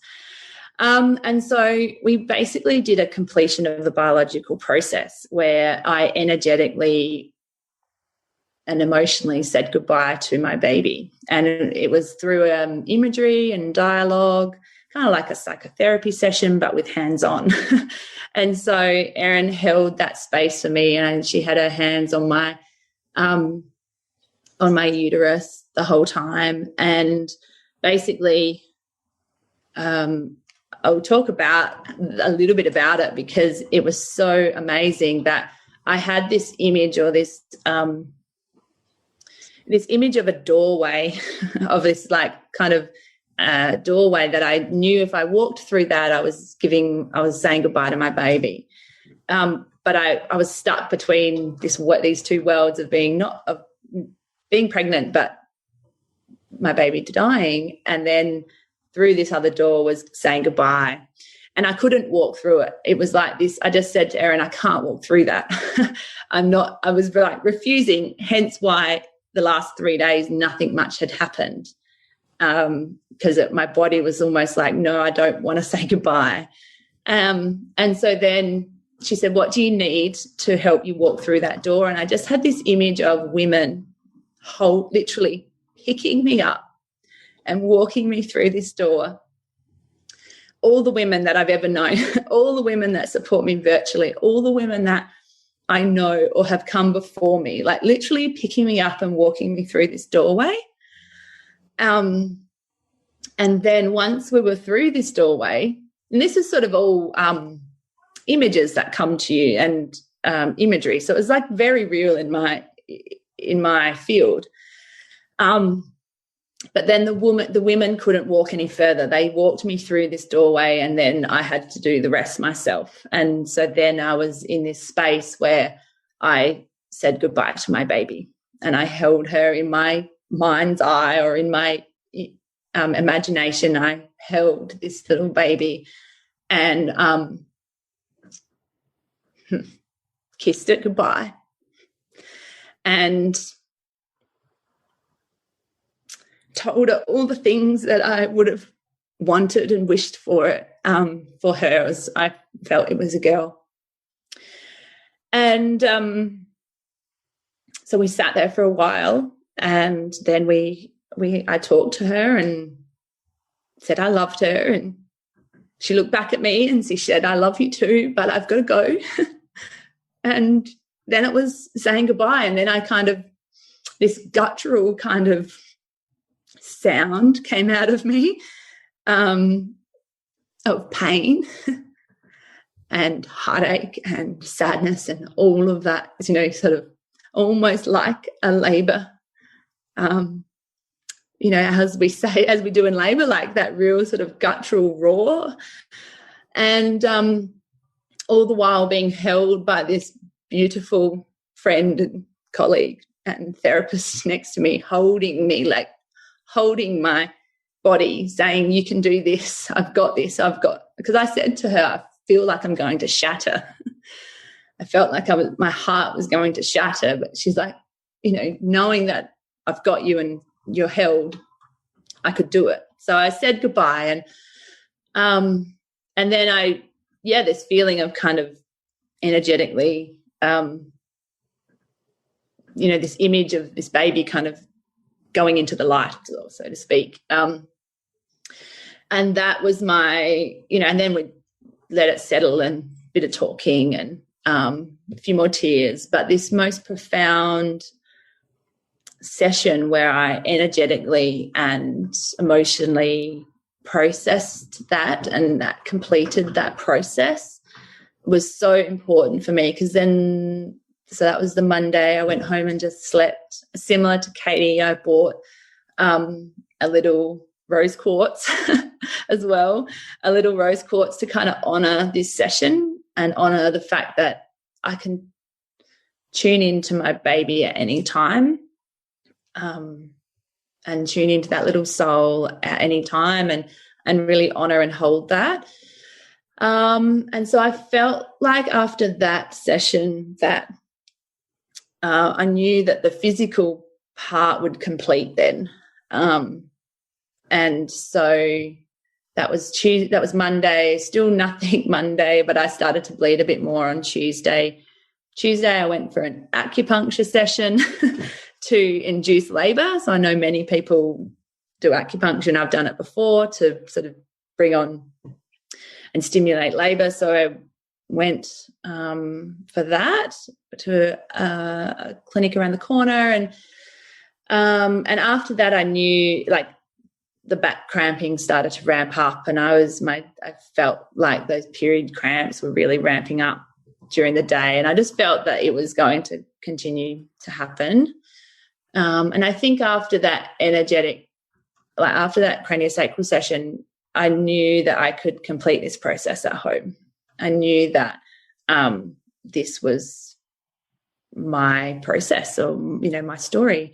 So then Tuesday night I went to bed, but cramping had started to ramp up some more, and it was actually quite painful. It's like contraction. It's like labor pains, and I think it was about midnight that I actually did take some Panadol. I don't normally like to take too much, but I was like, oh, this is really uncomfortable. I took a couple of Panadol, and then about 1 o'clock in the morning, because I think I'd written in my journal I wanted this to complete in the evening, at night time, where it's just me, my husband, the kids were asleep. And so I had written out like sort of what I wanted, how I wanted it to look. And it kind of ended up that way. So about 1 o'clock, I was really uncomfortable and rolling around, and we went into the bathroom, and I was on the toilet, but I actually had put a little bowl in there to capture it was like a big cloth that kind of came out. I don't know how much detail you want, but basically it was like a labor. It was labor pain. And at one point I was having to breathe through these contractions because my uterus was really working hard to deliver the baby. And I even said to my husband, I said, I think we've got to go to the hospital. I can't do this. That same feeling that when you're about to give birth, when you say, no, I'm out, I can't do it. And, it's sort of happening. So I said that, but then he was amazing, that being held and just holding my hands, and I was crying, and he just looks me in the eyes like, you can do this. And then when the baby came out, the pain instantly went. It was like then it was kind of back to a period pain. And, and so then the next day I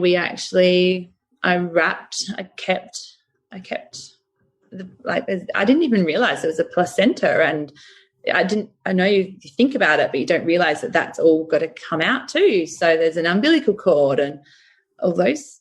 Yeah. It's really great because I didn't know this either. So I actually think this is really healing to hear as much detail as you feel comfortable to give, because I do think it's really useful for women, because we don't have a social framework that just that gets done in hospital while you're knocked out, right? Like we don't actually have a concept of what normal physiological birth of a miscarriage looks like or feels like or sounds like. So please don't feel like you need to hold back or defer detail. Yeah. Well, thank you for that, because I was like, I don't know how much people want to know. But yeah, for me it was like a little sack. There was a bit of a sack, and I didn't actually necessarily look into the sack. It was just a complete sack. That would have been what the baby would have been in. So and then there was an umbilical cord that, again, I didn't look too deeply into it, but I actually needed to look, because then it was really healing for me too.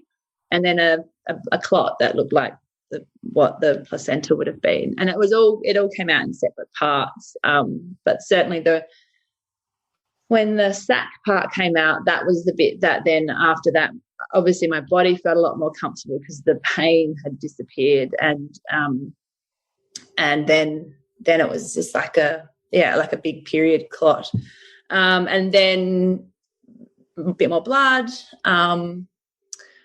And I sat on the toilet until that finished, and then I had a shower, and I was back in bed it was an hour all up, from 1 to 2, really, from when I went into the bathroom to being back in bed.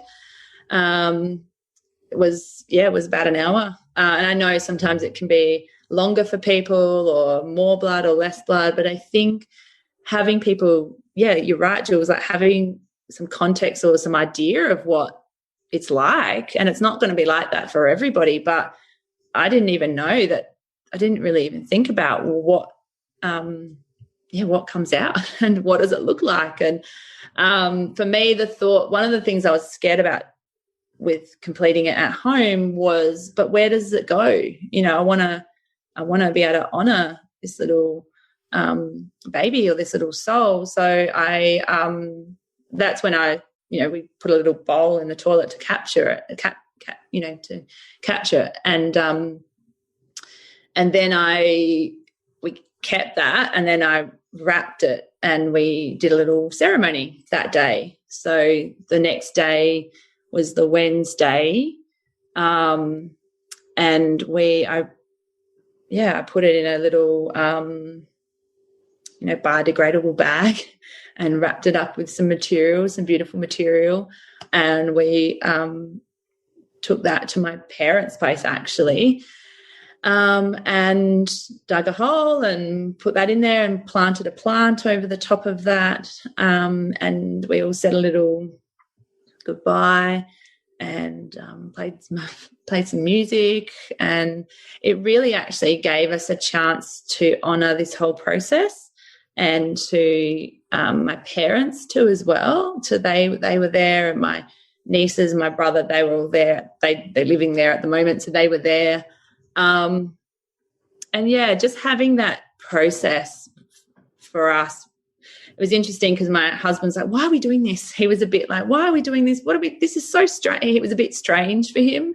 He goes, I don't connect to this. This doesn't seem like something that I want to do. And I was like, no, this is what we're doing. I want to do this. Well, I wasn't that forceful, but I did honour his thoughts. But I actually said, I think this is really important for me. And when we did it, and then afterwards, when we all were taking lots of photos, and he said, that was really amazing.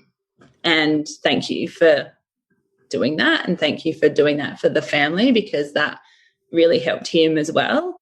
Because it's not just a loss for us. And I know we talk a lot about it, but it can be hard for the dads too. And even my mum and dad, they said, oh, thank you for that, because, it was a grandchild that they were going to get. And so, having that process was really important for me too. Can I just ask you a little more context around that? So how did you have that conversation and set up with your parents, and what was that conversation like? And what did you actually do in the ceremony that as your partner has shared, just made it feel really good? Well, we kind of actually kept it pretty light. I'd said to Mum, and we don't necessarily follow a religion, so to speak, but for me it's more of that spiritual aspect of honouring this whole process. And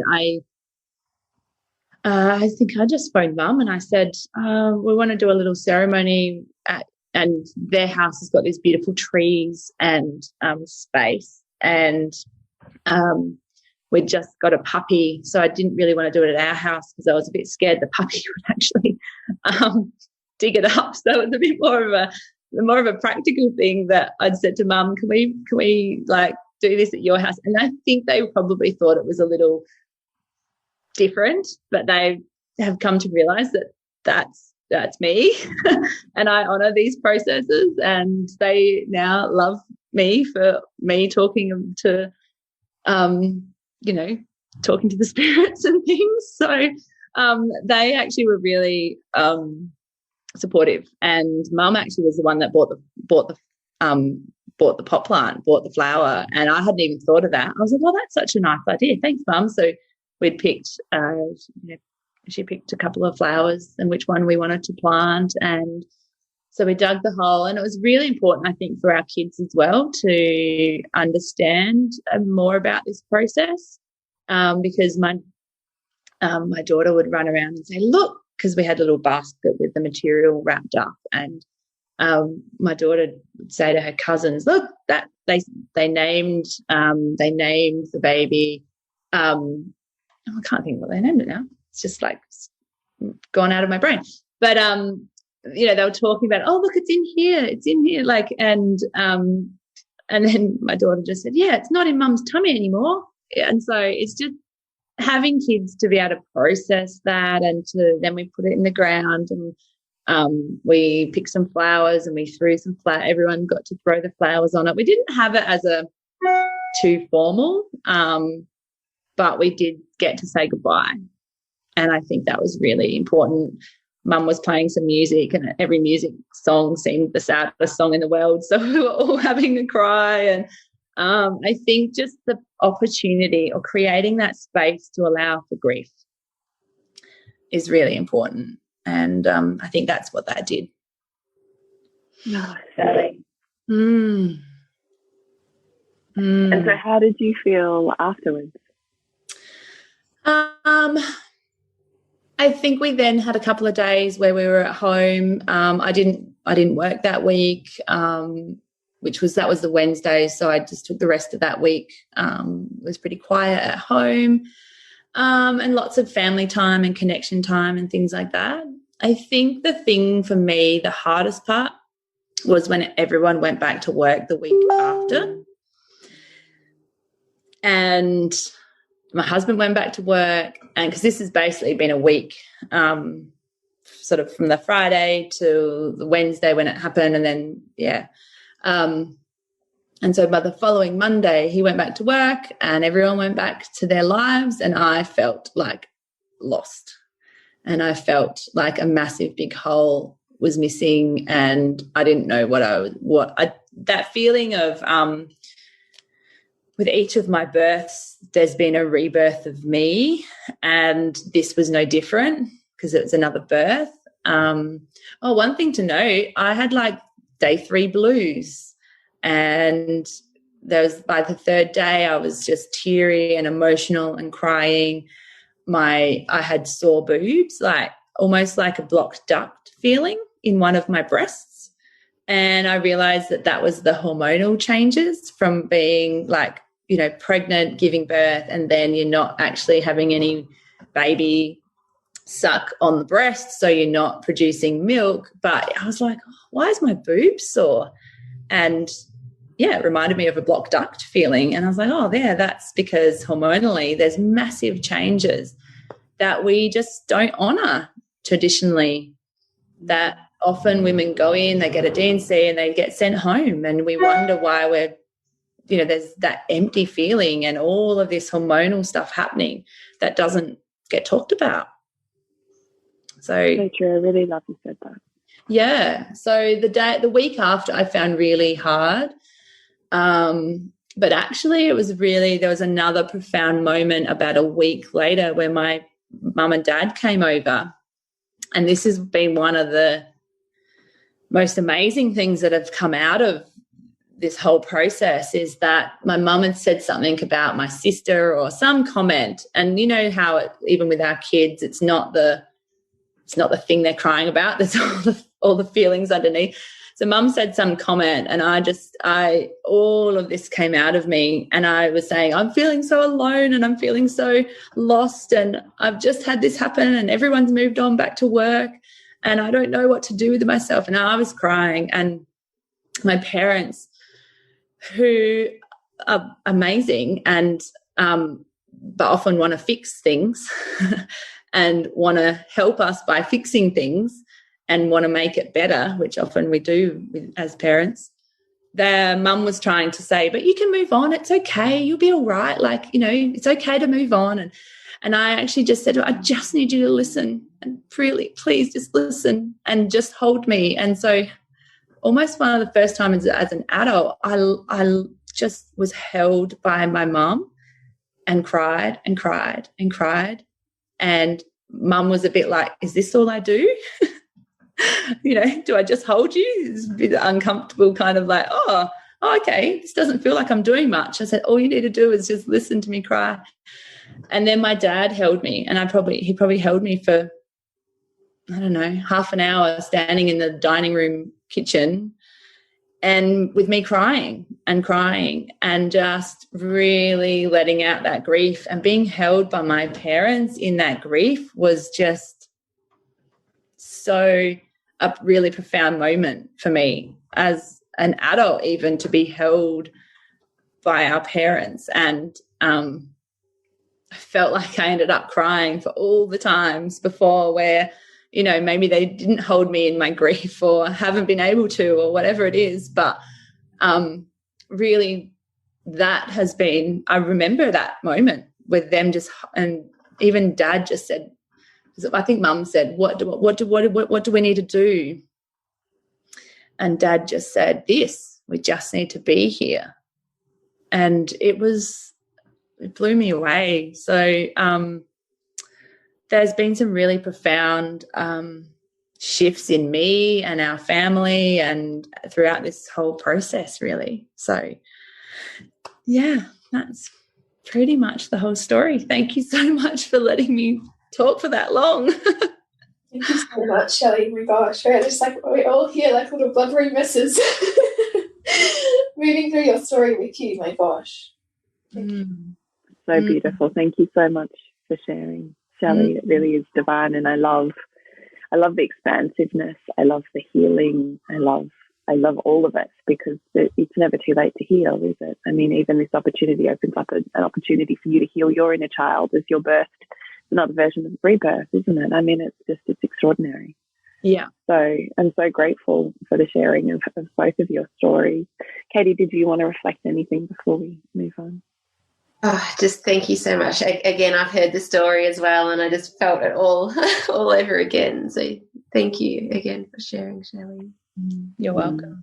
Yeah. So these two beautiful women are going to be joining us in Soul Driven Motherhood for a conversation with the women that we have in there around miscarriage and what it can look like and how we can heal, and just a sharing and an experience with them.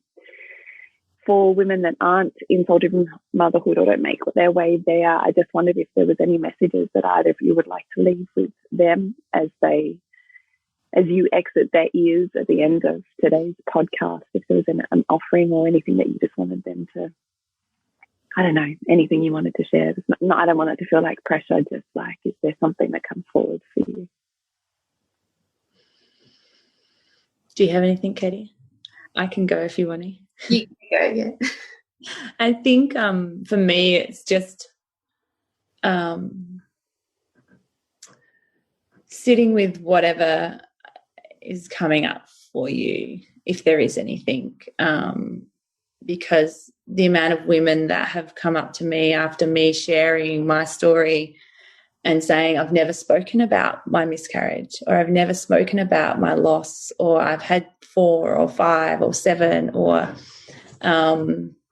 is profound. And I think so, honouring whatever process you're going through, if there is anything. And also one thing I forgot to mention or share was I've had a friend that has reached out for me, Colleen, if she listens, but who experienced many losses, and she has been profound in checking in with me and just messaging, for that first 2 weeks, it was almost daily. How are you today?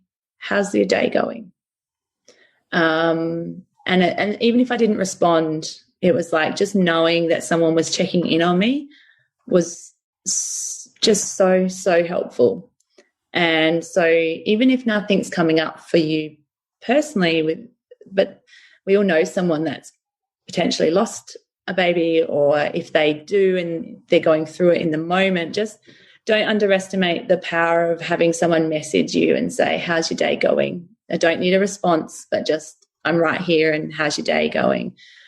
Because that's been so, so helpful for me. So, yeah, just sitting with what's coming up, or, being there for another sister if you have the capacity to. Yeah. Thank you. Yeah, it's beautiful. I'd probably just add that there's no right or wrong way of doing this. It is, everyone is going to experience miscarriage in a different way, and I hope that this conversation has provided,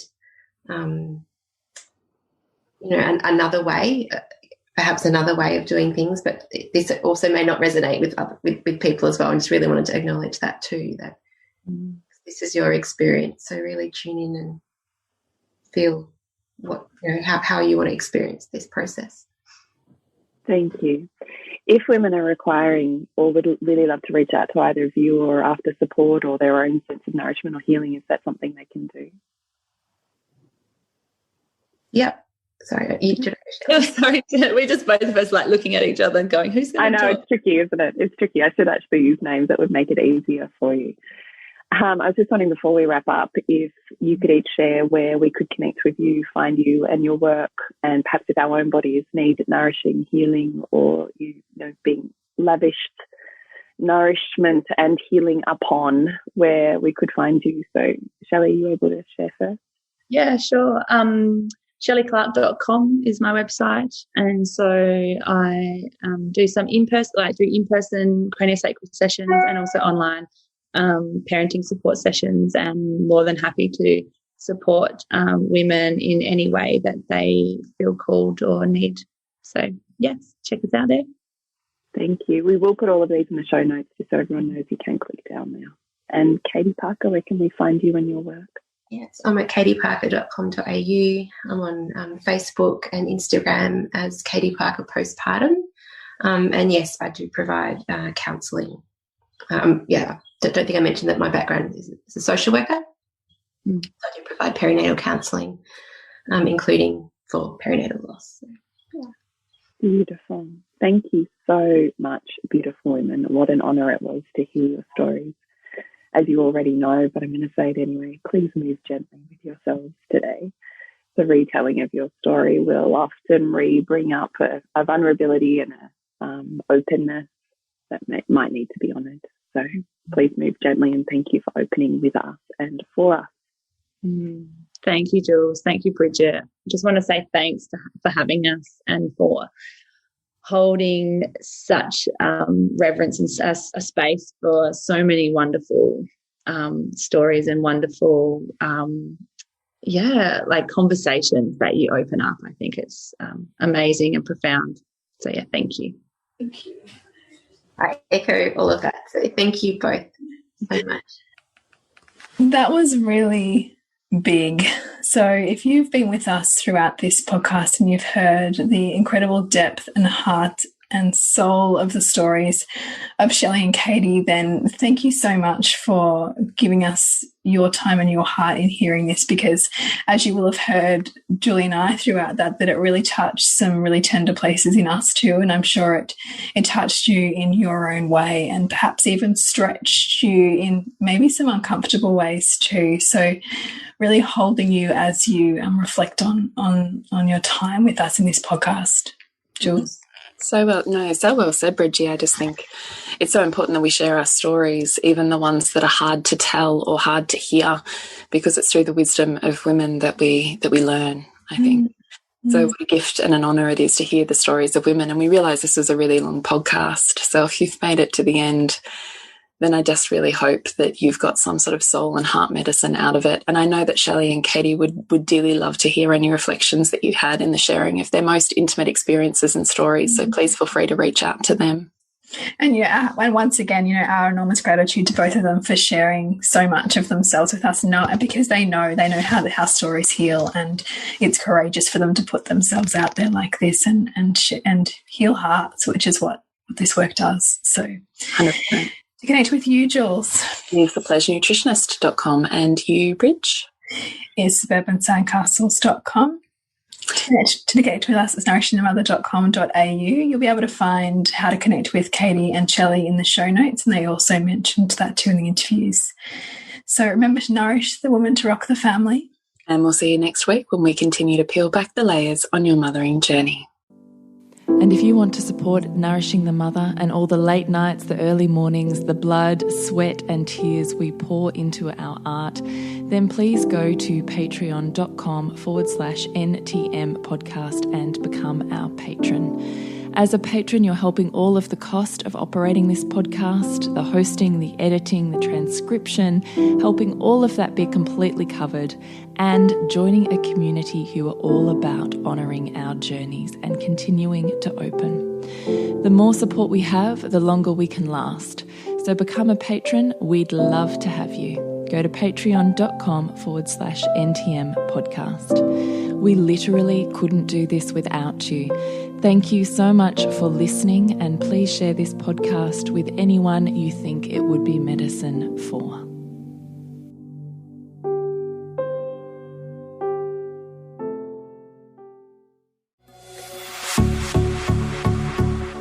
This has been a production of TheWellnessCouch.com. Check us out on Facebook and join in the conversation on Facebook.com/The Wellness Couch. Subscribe to each show on iTunes and check us out on Twitter. The Wellness Couch, streaming wellness into your lives. Whilst the Wellness Couch presenter endeavor to provide accurate and helpful information to their listeners, these podcasts cannot take into account individual circumstances and are not intended to be a substitute for health and medical advice from a qualified health professional. You should always seek the advice of a qualified health professional before acting on any of the information provided by any of the Wellness Couch podcasts.